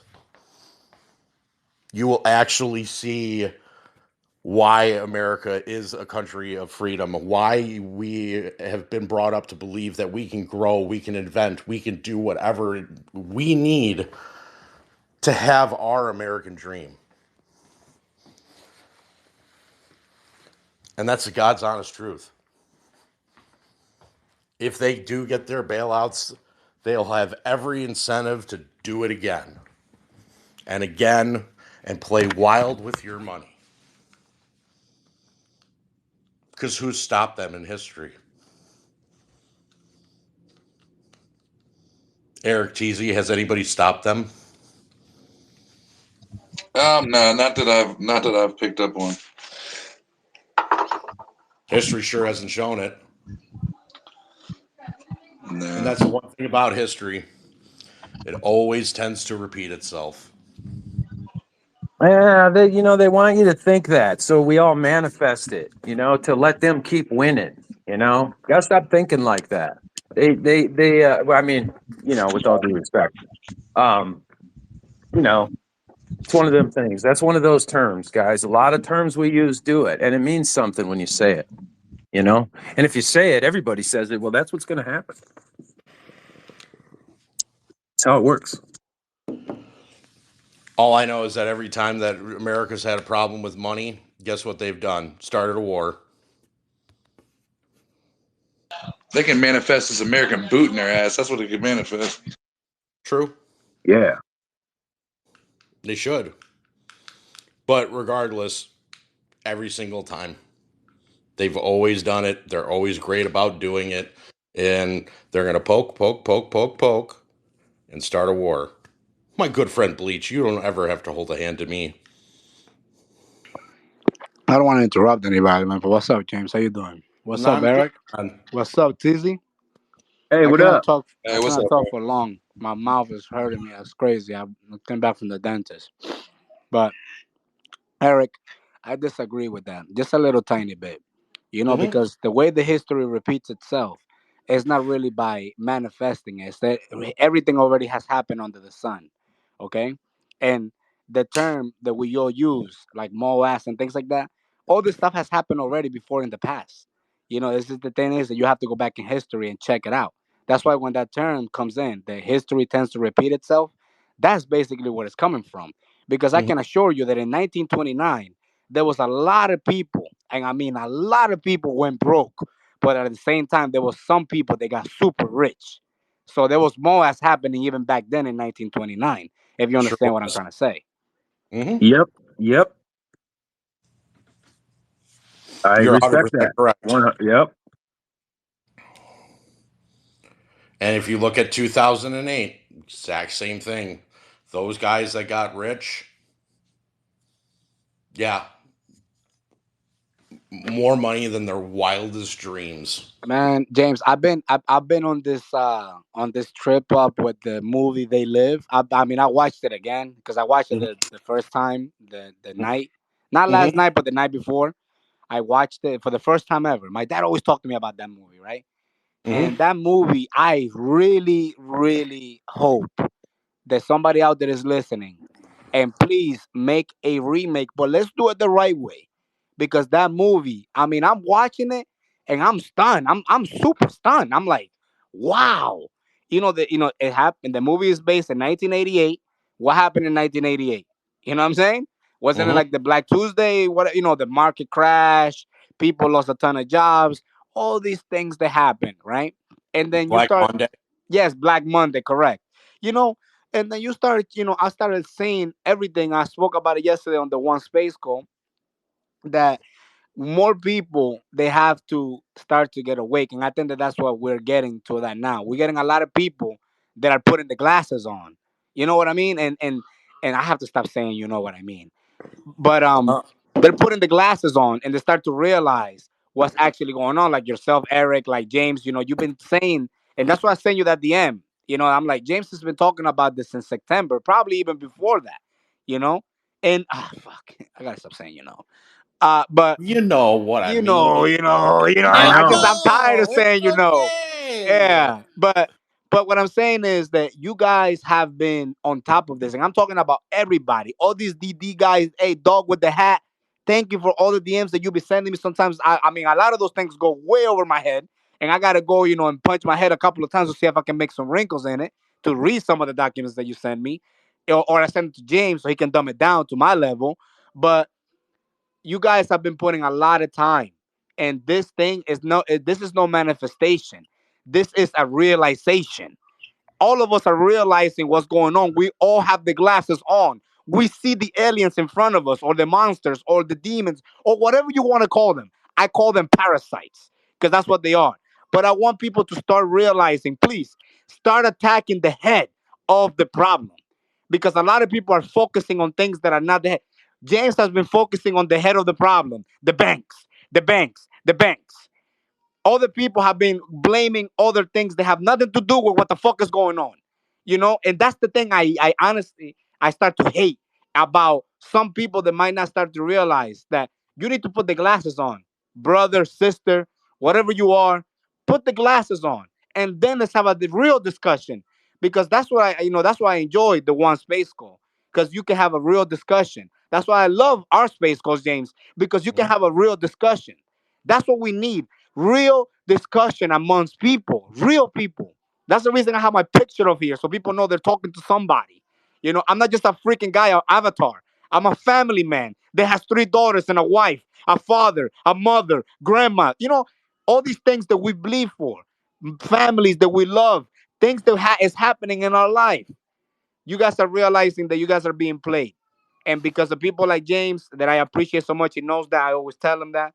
People that I know that in my life, they're always sending me things, that are always out there to educate people. Like, everybody here that does what we're doing, that's what we are, guys. We are the guys with the glasses. And if you have never seen the movie, They Live, please do yourself a favor and go watch that great, great fucking movie. I cannot believe that it took me this long. And if you realize that we are the people with the glasses, then you realize what the sacrifice is. It has to cost. Everything has a cost in it. And I ended with that. Understand that the cost is higher than just your money. It's more than that. It's what your kids are gonna live through, what their kids are gonna live through. I just got done with talking with my father about that. He's over there talking already plans of how he's gonna die. He's talking to me about this shit already. This is serious, man. So please, let's get focused. The head of the snake on anything. The banks and the politicians. That's what we gotta be focused on. Go ahead, Eric. Yeah. So here, bless you. So up top, TZ shared something. It's a news article on Putin or whatnot. And I just wanted to go through a couple of these. It was kind of what you were talking about, James. I'm not going to go through them. I'm just going to explain them real quick. This right here, the first one up here is the derivatives. It's the top 3 banks. That's the article. And then it goes into Robert David Steele. He was the head of the NSA that collected all the evidence that was put into the folders and systematically handed out to all these world leaders whenever Trump showed up. It was all the evidence that they had against him. It was called the capitulation tour. The binder. Yeah. So then the next thing, the 5-star trust. Right here, guys. There's the CIA accounts right there. That's what they have in their trust. It's absolutely insane. And they have all this money they just pull from, and they keep adding to it and keep adding to it. I don't even know how these numbers get like this. Next, Gasparino. threatening me to sue me for libel because I'm reposting his tweets. So you can see that video. Let's see here. Eric Sprott, he's the gold guy. He was the investor with us. He talks right there about naked, short and counterfeiting stocks. That's a video with him. And then what's this? Black man boating. Short sellers. Listen to this. This is the banks, guys. Short sellers lose 195 billion in 2023 despite wins on regional banks.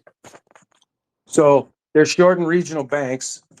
Meanwhile, and they're making nothing. And then meanwhile, they're losing $195 billion.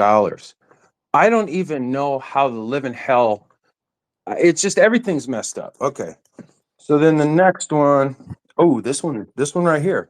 This is what you're talking about the bank term funding loans. program. Yep. Mastradamus threw that down. So I put that up there. Oh, there's a video, Plan to Save the World. Good video. Right here. This is what is this? Yep, this is the letter to the comptroller of the currency. And this is right here. This talks about the bank. This talks about the quantum financial system currently running parallel. Any international international financial activity regulated by their respective agencies must strictly comply with no tolerance to all protocol and regulations stipulated in the International Quantum Initiative Act. Guys, it's happening, okay? It's real.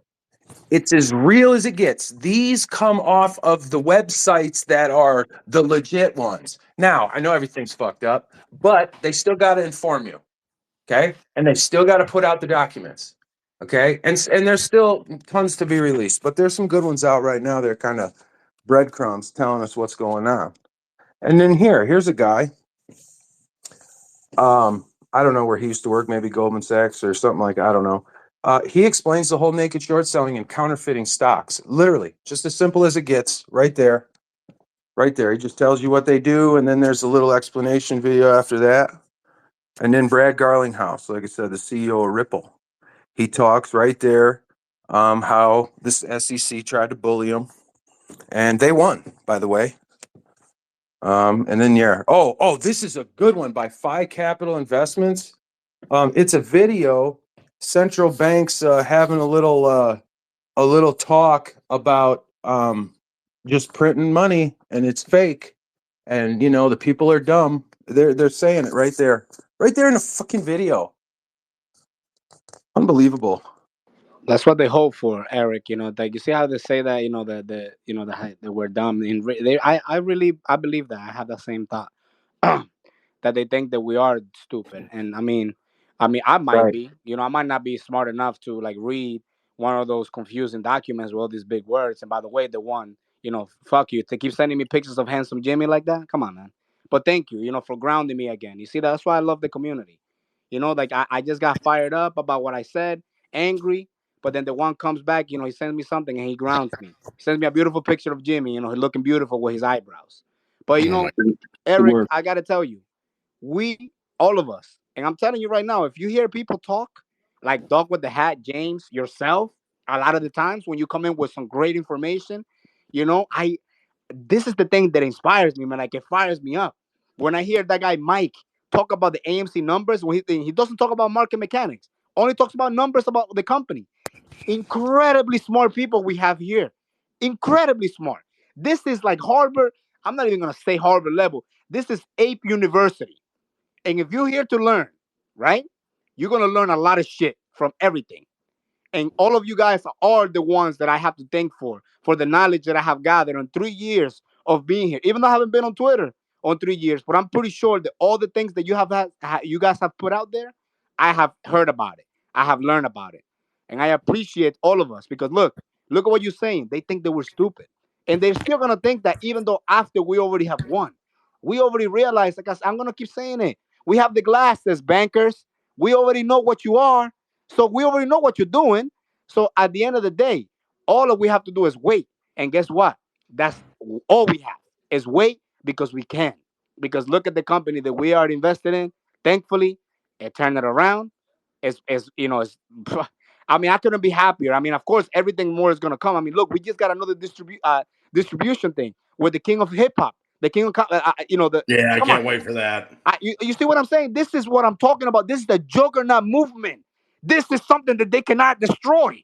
This is grassroots. This was planted by the apes, watered by the apes, and we're watching it grow. And this is something that they're not gonna stop. This acorn tree is so big that it's throwing down more pine cones to the ground to make more acorn tree keep growing. They're fucked. That's their, when they say they're fucked, that's the reason. Because now somebody like me that had no knowledge in anything can talk to you about balance sheet, can talk to you about a company, can talk to you about things that they didn't know that we can talk about. So I thank you guys. And James, I got to step down after this, but I thank you most importantly, my friend, because you always call me.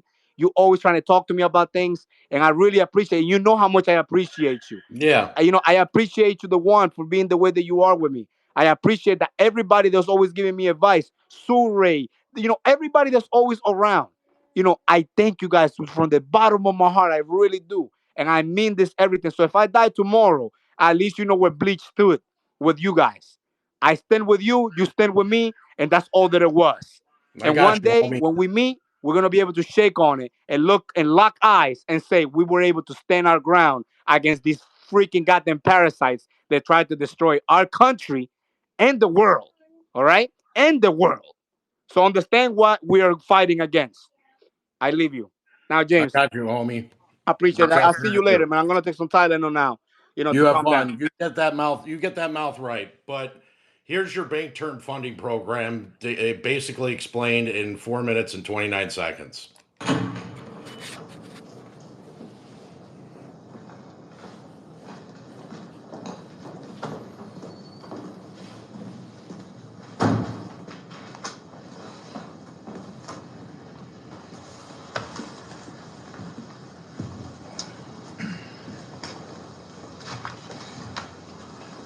We are of the view that the United States needs to take strong, decisive action to arrest the stress in our financial system.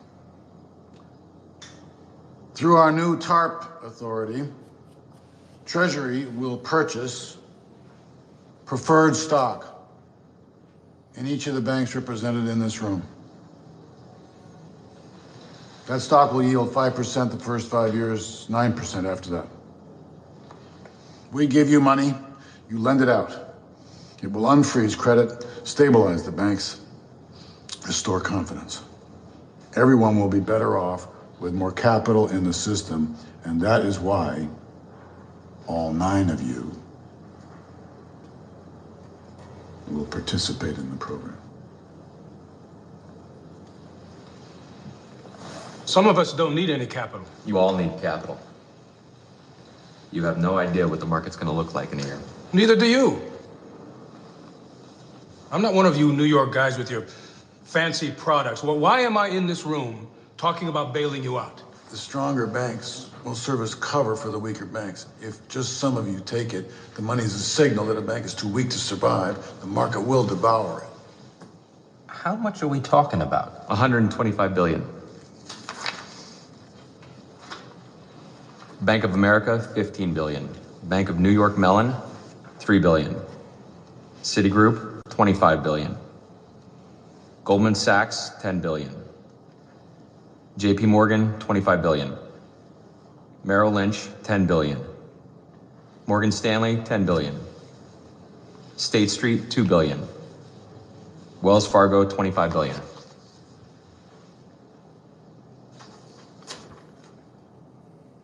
Them motherfuckers. What happened to buying toxic assets? Wasn't that the idea? It's too slow. He'll be dead before we sort it out. So we're just handing the reins over to you? Deal's actually pretty good. You turn your nose up at this now and we have to rescue you later, the terms won't be nearly as attractive. It's cheap capital. It's not the worst idea in the world. Well, just for those of us who already have capital. We will be non-voting shareholders. This will be a temporary measure.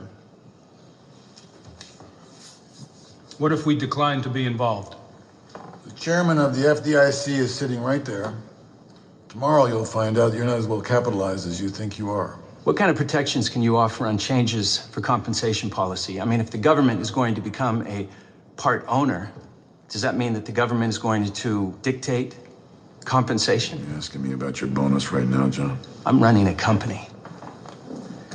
If the Fed tells me I can't offer competitive pay for talent, you're going to launch the biggest brain drain this country's ever seen. Is that the way you want to run the banks? Until the money is repaid to the Treasury, there will be some limitations on tax deductions and golden parachutes. Well, there you go. I don't really understand why there needs to be so much tension about this. The country is facing the worst economy since the Great Depression. If the financial system collapses, it will take every one of you down.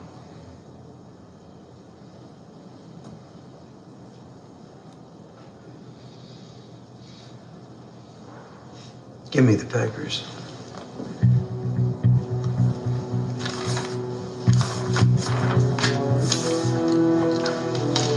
You can't just sign it. Oh, no? Not without your board. My board's on 24-hour notice. I think they'll go along with it. And if they don't, they'll fire me.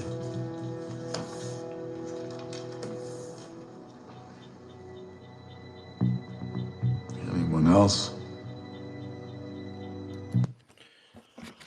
There's your bank term funding program explained in 4 minutes and 29 seconds. That's basically what you guys are seeing as of right now. So now you get rid of that program. Now you have them trying to basically teach each bank that we have to use the Fed window. And you're going to lose your strongest form of collateral for your bets. Good luck. SR, how are you, my friend? I'm doing good. Good afternoon, everybody. Yeah, I've been down there listening and kind of shaking my head a little bit. Trying to piece together a lot of the stuff I've been hearing. I don't know. I can't sign on to the end of the world scenario that I'm kind of hearing because of what you just played. Mm-hmm. I was going to make a That was mention of 08. something like that, so it was in interesting timing that you played that. That's Because what I asked happened in him, 08. That I lost they a were lot of money. so in 08 they were bailed out to the tune of like $34 trillion. Yeah, but I asked you before in another space. Mm-hmm. Do you think they're going to come up with something else to kick the can down the road, or maybe do something else to SR, fix things? I Yeah. will go ahead. You know what? It's funny that you mentioned that because that, and I hate to leave cliffhangers, but I'm going to. That is what I'm going to be explaining tonight, is how they can't. And I'll show you how. Well, that I'd love to hear, because I hear people calling for civil war and protecting yourselves and all that stuff like that, and what's been going on over the years. And Eric, that one guy that you were talking about, he was actually CIA, and he actually made a statement that NASA had a human population on Mars made up from kids that were kidnapped. So, I mean, you have to take things that people say with No, that grains of guy is salt sometimes. that guy worked for the CIA, yes, but he was the head of the NSA. That you can look all that up. What year was he in the NSA? Because I don't remember his name. Right up through Trump. Well, okay, maybe he wasn't the head. Maybe he wasn't the head, but he was the Okay. NSA. He was NSA. There's several interviews with him talking about it. There's way more than just that. That's just one little snippet of what he's done. He was responsible for it, for doing what I said he did. That's regardless of what else he did. I don't know. Yeah, but I have more faith in the overall concept of the United States than just letting it, disintegrate like chocolate melting in a pan. Well, what's disintegrating though? Well, Our what country, everybody's saying. I mean, if you or the seriously think control apparatus? Our country or the control apparatus? Because that's the corporation. The control apparatus can minimize, but I don't think the country is going to dissolve the way a lot of people are saying. And let's just put it this way: if there's a civil war, do you think the stock market is going to be operating?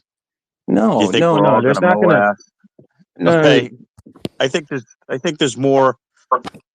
There's more strength in the United States than you think. I mean, there might be pockets of problems here and there, but I think the resilience of the United States is a lot more than what people are giving it credit for. SR, I'm gonna interject real quick. I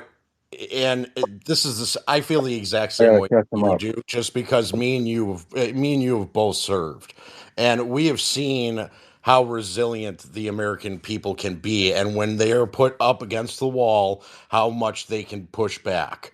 I agree with you on that.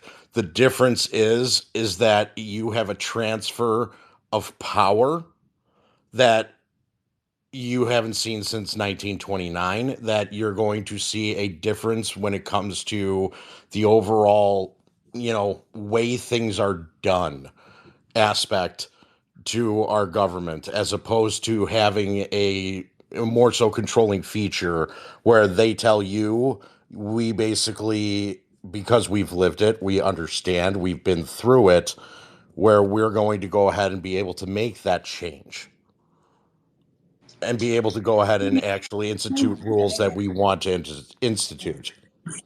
Yeah, I hope it doesn't sound like I'm saying that it's the end of America. Let me make this very, very clear. It is the end of the United States corporation. The apparatus that owned you, controlled you, and governed you. That's the bad guys. It was a company, guys, just like Israel. 75 years, their contract was up. This is all contract. This is maritime law stuff here. I'm deep into this, man. I wouldn't be saying crazy shit like this just to lead people down a fucking. Listen, I'd be evil at that point. So I take it very, very serious when I state it. Maybe if that implies that I'm just wanting you to, at minimum, look into it. Look into it. Yeah, I was humming the words to "It's the End of the World," and as you know it, as I was putting my hand up. The end of the world as we know it. But I can't understand you should anything feel that fine singer because says. it's all going to be good. I love that song, but you can't understand a damn word he's saying throughout the rest of it. And if anybody can actually sing that song, you come and talk to me, because you belong on a record. So at some point in time, what's up, Matt? Some sort of agreement with your training leadership that there's going Hi. to be. Well, Matt, I hear you're there, but I can't hear you. But I hear your TV. From the very beginning and do something about it instead of just writing blank check after blank check after blank check. And he's yep. I love the laughs.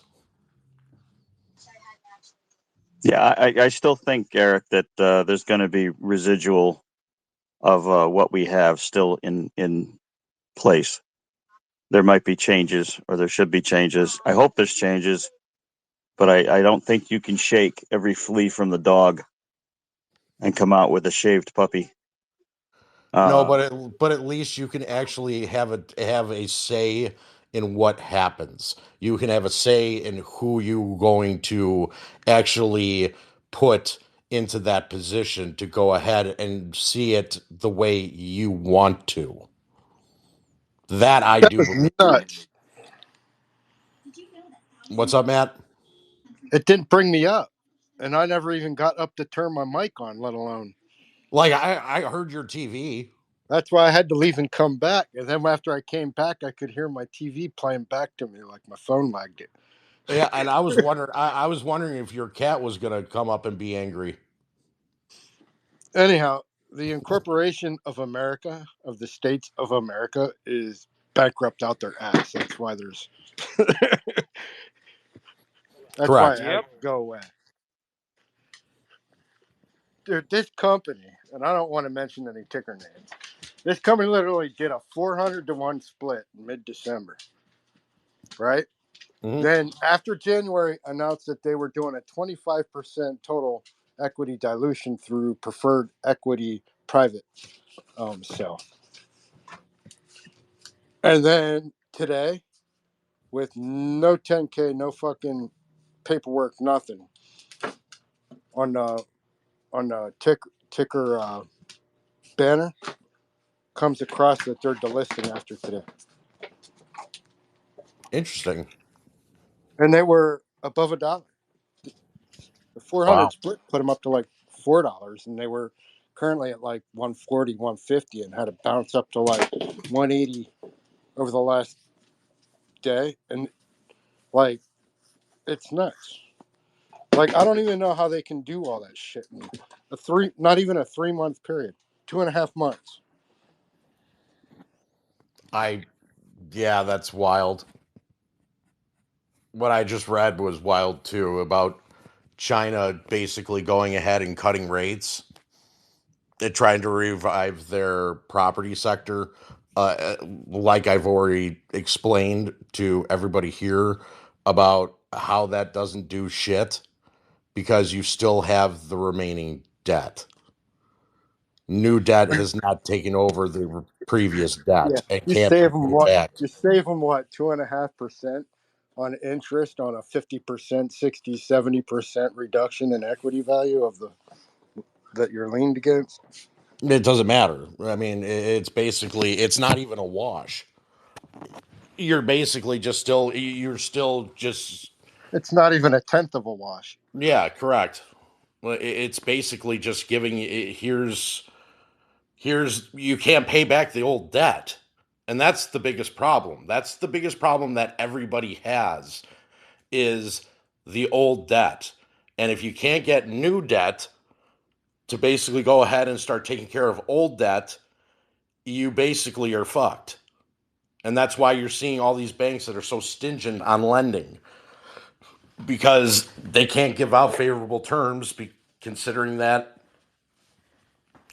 who has the actual credit or who has the actual collateral or liquidity to actually afford a new loan or a credit card or anything like that.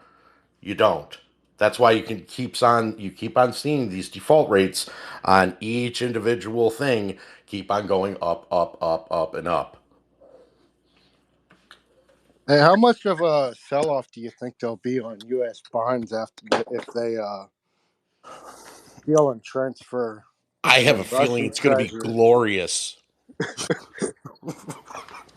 I mean, come to Jesus It's one moment. thing to lock up another country's bond money that you gave them for purchase power, and then it's another thing to fucking just steal it and hand it to somebody else. Oh, correct. But I mean, that's why I'm saying that is the come to Jesus moment. It is literally going to be glorious. You guys, like I've said this a thousand times, and I'll say it 1,000 more. It is 2008 times 10 and on crack. They're fucking just dealing as boldly as the fucking BLM going into the fucking stores in the cities. Oh yeah. only they don't have a max limit theft price. You mean they don't have a threshold, like if you spend 900 or it's less than $900, then you get a felony?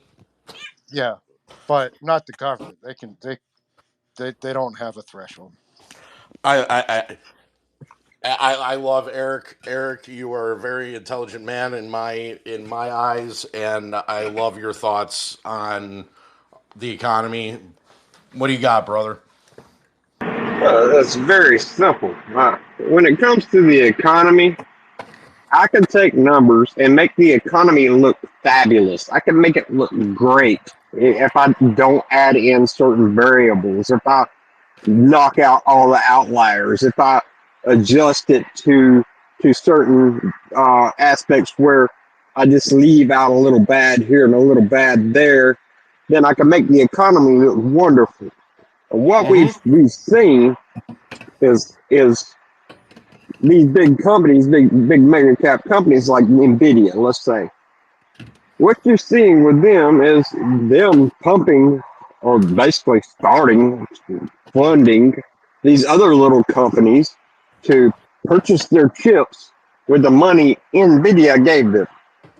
Oh yeah. Okay, and now You know what they remind me of?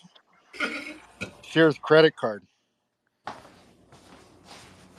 Yes, get our store credit card. Put everything on the credit card, and when you don't pay for it, we go bankrupt. That actually does that's actually a great way to look at it. Eric, go ahead. Finish what you had to say, because you're making a you were great point. talking about the market falling off. I think it's going to be more of a we should all just believe in flat Earth, and it's just going to fall off the edge of that. Okay. There's a cat Because on the flat Earth batting them off the edges.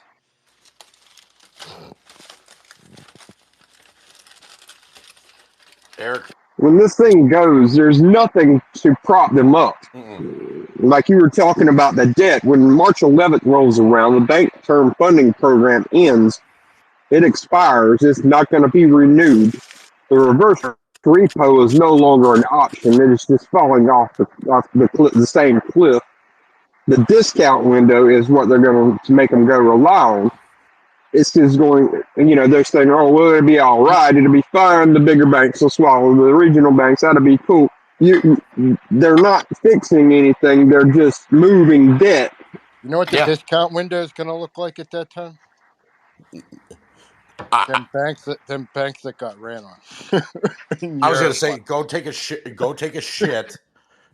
Go take a shit. Take a picture of it, and that's what you got at the discount window.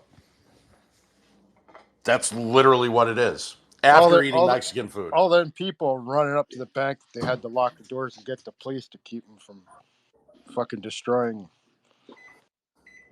That there's no way that discount window becomes any type of savior for this problem, because the one thing that you have always had and you're always going to continue to have is old debt that no one is paying on, that is defaulting. And guess whose problem it becomes? That bank.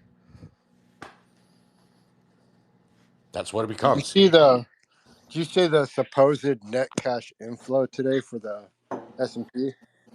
No, I didn't, but you can tell me. 11 billion.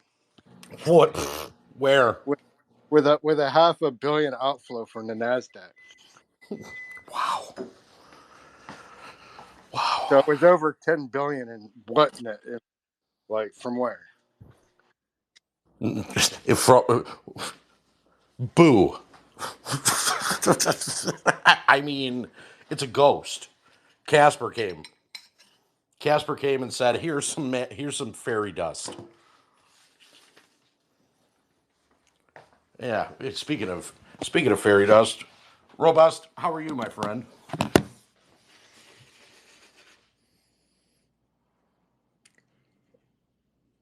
Robust. Oh, I must have accidentally hit the mic thing, but I'm good. How you doing? Can't complain. No one's gonna listen to me anyway. Yeah, listen, I just popped in a little bit ago. Nice. I'm about to play some the magical fairy dust. Here, hold on. Hi, you supposed to pull out your wand? And then I will join her. No, wrong one. Where is my fairy dust? Real quick, I got a question for Eric. So go ahead. You're doing them numbers on that paper sheet. Do you have that can of poop gone so people don't see?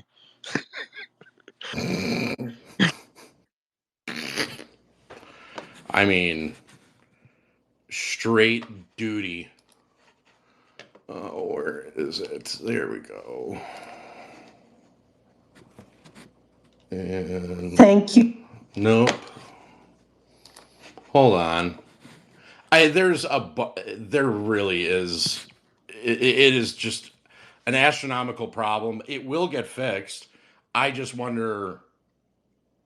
I really wonder how they're going to manage to actually fix said problems. I don't. There's no way. There's no way in my mind that they realistically can, just because there's. I. You can't. The dollar is already devalued 96%. You basically the dollar is fucking worthless. You have every single stock of the Mega 7 that is unbelievably artificially propped. It's fake. None of those numbers are real. You don't have that amount of purchases on 7 individual equities and think that there's not going to be a problem. Can I tell you another way I figured out that they're propping the banks? Go ahead. Hotel and leisure. You want to know how? Yeah, I definitely want to know how, considering that, hotels aren't that profitable, but No, go on. but they could make it work on a 60% and per annual occupancy. Well, the occupancy was dropping in 2018, lower in 19. COVID killed it to zero, right? Started to come back in 22, but they were already up shit creek, right? So what they do, you take these safe haven cities, you move all the immigrants there, and then you pay for their fucking hotel rooms with our tax dollars so that the hotel can afford to pay the bank the lien on the property equity. So you're talking about with those commercial properties from like the hotel industry, they're basically getting basically secretive government funding. Yeah, by housing immigrants, especially in these safe haven cities where the hotels are probably were probably way higher evaluated when they took out the loans, and they're probably weren't making net to pay the debt service, so they had to pump them up with fucking income in order to pay the banks to keep the bank's equity value. I can see that. I can also see Janet Yellen sprinkling her, or Janet the Tinkerbell Yeller sprinkling her fairy dust, because that happens too. Thank you for showing my commercial security. Hello, my name is Janet the Tinkerbell Yellen. I just got done eating these magical mushrooms from the restaurant in China called In and Out, and am seeing the world right now owl-eyed. I am the magical secretary of the Treasury. After having a long day of straight lying to the American public about where I make more money from, Citadel or my position with the Treasury, I mean convince the American public. No, that doesn't sound right. What I meant to say is sprinkle my fairy dust on the American public to make them believe that 50 trillion is okay for our debt ceiling. I'd just like to sit down after a long day of talking out of my ass and use this new product from Biden Glide called Gold Bond Excretion Powder. Gold Bond Excretion Powder will correct the odor and terrible taste in your mouth after hearing myself lie about how I'm correcting our debt problem. It works great in those smaller areas like your under boob and thunder thighs. Disclaimer: product may burn holes in your eyes if you are looking at charts and may cause hallucinations by thinking and telling the truth about our economy. If you order the XXL size of Gold Bond Excretion Powder, you will receive 2 AMC tokens free, but act now before the XXL size becomes synthetic. That's all the time I have today. Security, I'm being called to spray my Tinkerbell magic on some Japanese bonds. Bye-bye.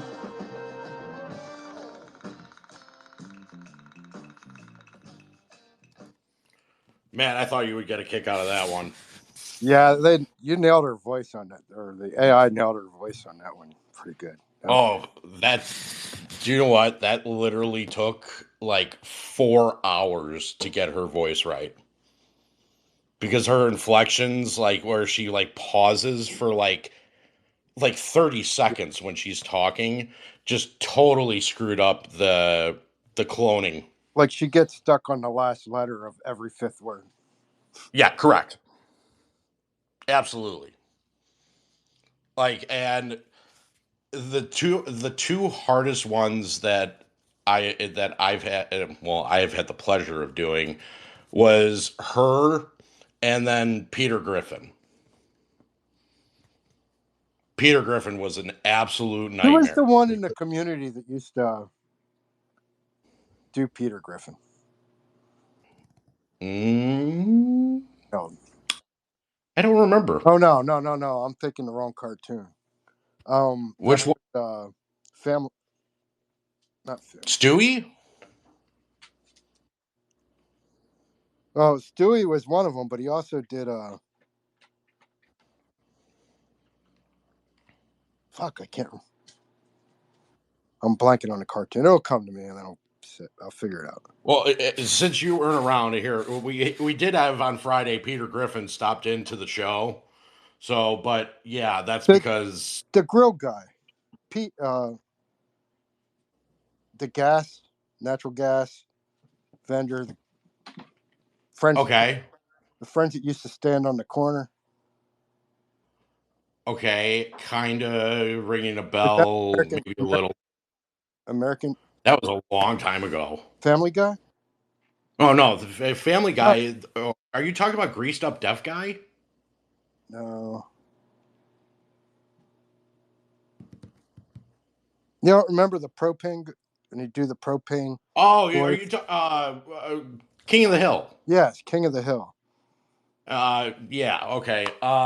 What's his name? The Hank. Yep, Hank. Whatever happened to him?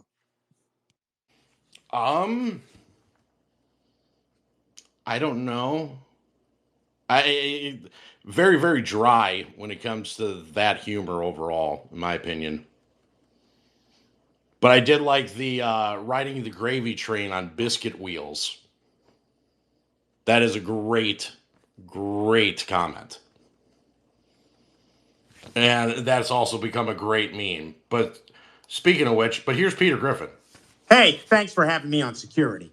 It's been a hot minute since I've done a Grind My Gears segment, but I'm happy to tell you and all the AMC apes what is bothering the big Peter Griffin. You want to know what grinds my gears? Charles Schwab. They are now using decimals of 10,000th for AMC stock price on this platform. The price of AMC is 4.2983. Do you know what this means? And how much it damages the price of a stock traded like this? A lot. How about you pull your head out of your ass and understand what AMC is doing to make themselves the #1 most profitable movie theater chain in history? Goddamn stupid idiots. Charles Schwab, as I tell you.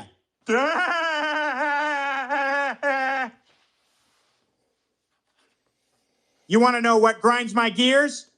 Brett Harrison and FTX. This guy literally did the rounds on social media, talking about how FTX tokenized stocks were backed 1-to-1 with real shares, and the SEC has never taken action against him. I mean, did the SEC testicles detach due to excessive jerking on Pornhub? I'm talking to you, Hester Pierce. Yeah, those SEC regulators are real douchebags. You know what they did to me? Security. What did they do to you, Peter? They had a whistleblower for me and my Pretoria coin, which I minted myself. Well, since JP Morgan stole all the copper and are manipulating gold and silver, I used some of the rocks that JP Morgan had in the cans to pass off as copper. I also found out it was Greased Up Deaf Guy who was the SEC whistleblower. Did you do anything to Greased Up Deaf Guy? Can't really do anything. He's covered in grease. He is impossible to catch. Why do you think he says, "You can't catch me"? Back to my last grind my gears. Oh, it appears I've been fired once again. Well, as long as I'm not doing another grind my gears segment. You want to know what really grinds my gears? You, America. Fuck you. Good night, security, and good night, AMC Apes. Yeah. That was awesome. Sorry. I'm proud of myself on that one. No, Matt, what did you think?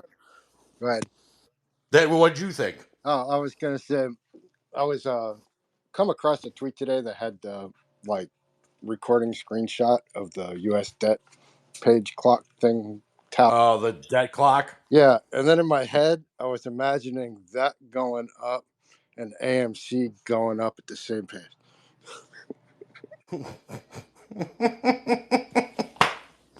King of the Hill was the cartoon you were talking about Yeah, there, Matt. yeah, King of the Hill.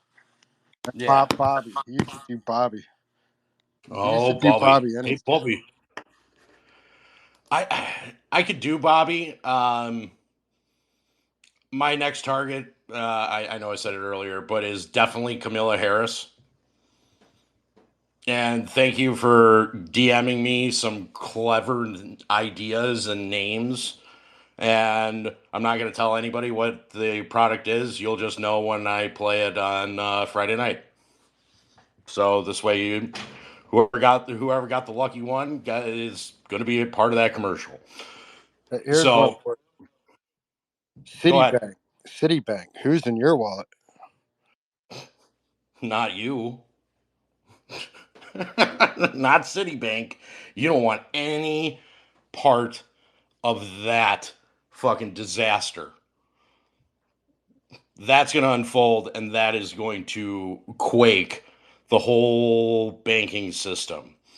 But I am going to go over tonight why there's not going to be another, like, a bailout program, how they can't just go ahead and print out money, and explain that the nuclear bomb that you're going to witness, that you guys are going to see happen, is all because of commercial real estate. And that's what it is going to be. So I'm going to get going just because I have to play this, but I am going to leave you all with my good friend Brad Williams, and you can listen to celebrities that have a problem with little people. And I'm stuck waving.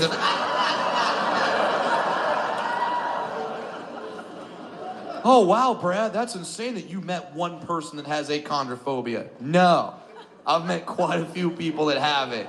It's pretty common, which is weird. I've even met one celebrity that has it. Don't worry, I'll tell you who it is. Okay. John Stamos.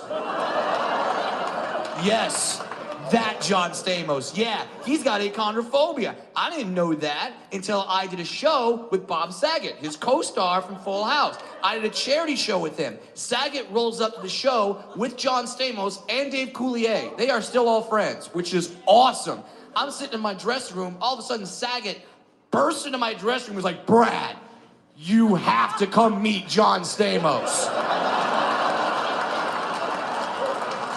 And I'm sitting there like, well, yeah, I love the show Full House. Uncle Jesse, Jesse and the Rippers, the catchphrase, have mercy. I would love to meet John Stamos. He goes, Brad, you don't get it. Stamos is terrified of little people. Then I know what I must do, Bob Saget. The plan goes into action. Saget runs into his dressing room. He starts talking to Stamos, distracting him. As soon as Stamos turns his back, I know that's my cue. I run in, I see Stamos, I run right up, I grab his leg, I start humping. And this is not a comedic hump. I am hate fucking his leg, okay?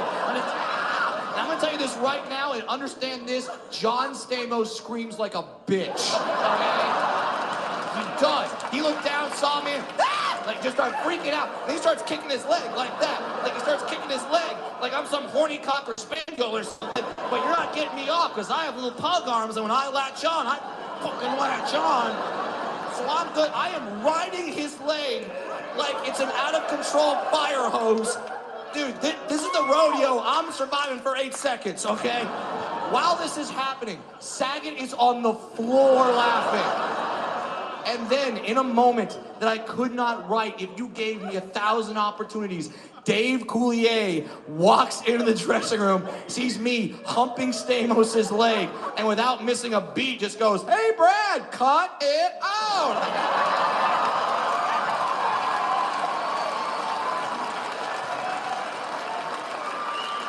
I can die now. This is my life. It's insane. Stuff happens here, stuff happens when I travel. Stuff happened when I took a trip recently to Brazil. I went to Brazil for the World Cup, and that was amazing. It was an unreal experience. I'm gonna tell you guys something right now. Brazil is scary, okay? It's scary, because I thought it was all like, it's not. It's scary. Like, black guys from Detroit are like, I ain't going to Brazil, motherfucker. I didn't know it was scary until I applied for a Brazilian visa. Then they handed me a pamphlet. This pamphlet said, 5 easy steps to survive in Brazil. Yeah, they don't do that when you go to Italy, okay? It would be 1 step. Make sure you wear a helmet when you're on the scooter. Ciao. Like, that would be it. Not Brazil. Step number 1, make sure at all times you carry on you a fake wallet and a fake cell phone for when you get mugged. Key word there, when you get mugged. Not if, when. This is gonna happen. Step number 2, make sure you blend in. Try not to stand out in any way. How do I blend? This does not blend, okay? I am the world's largest keychain. Do you understand that? This doesn't, the only way I'm blending is if I get off the airplane, there's 500 of my people going, that's it. So I go to Brazil, and I got mugged. I did. Yeah, I got mugged. I got mugged after the USA-Germany game. I watched the game. I go out to the corner. My friends say, hey, Brad, we're going to go get cab. Wait here. We'll bring the cab to you. I say, fantastic. I'm waiting there. All of a sudden, something long and hard jams into me. And at first, I'm kind of like, ooh, somebody likes me. If I look over, nope, that's a gun. That's a gun. And the guy goes, wallet, phone, now. But then I realized I read the pamphlet. I have a fake wallet and a fake phone on me. I'm almost excited to be mugged. I'm like, oh my God, I've trained for this. I hand him the fake wallet, the fake phone. He takes it, he runs away. My friends see what happened. They run up to me very concerned. Brad, oh my God, are you okay? We saw what happened. Are you hurt? I'm laughing the entire time. They're like, Brad, why are you laughing? I'm like, because I read the pamphlet. I gave him the fake wallet and the fake phone. And 3 days before I came to Brazil, I was really bored. I took the fake phone. I took about 38 pictures of my dick. I did. I was bored one day. I'm like, click, click, click, click, click. And I got it. Now I'm just picturing this guy going home. I got a cell phone. I got a thing. What the fuck? Why does a dwarf have a bigger dick than me? America.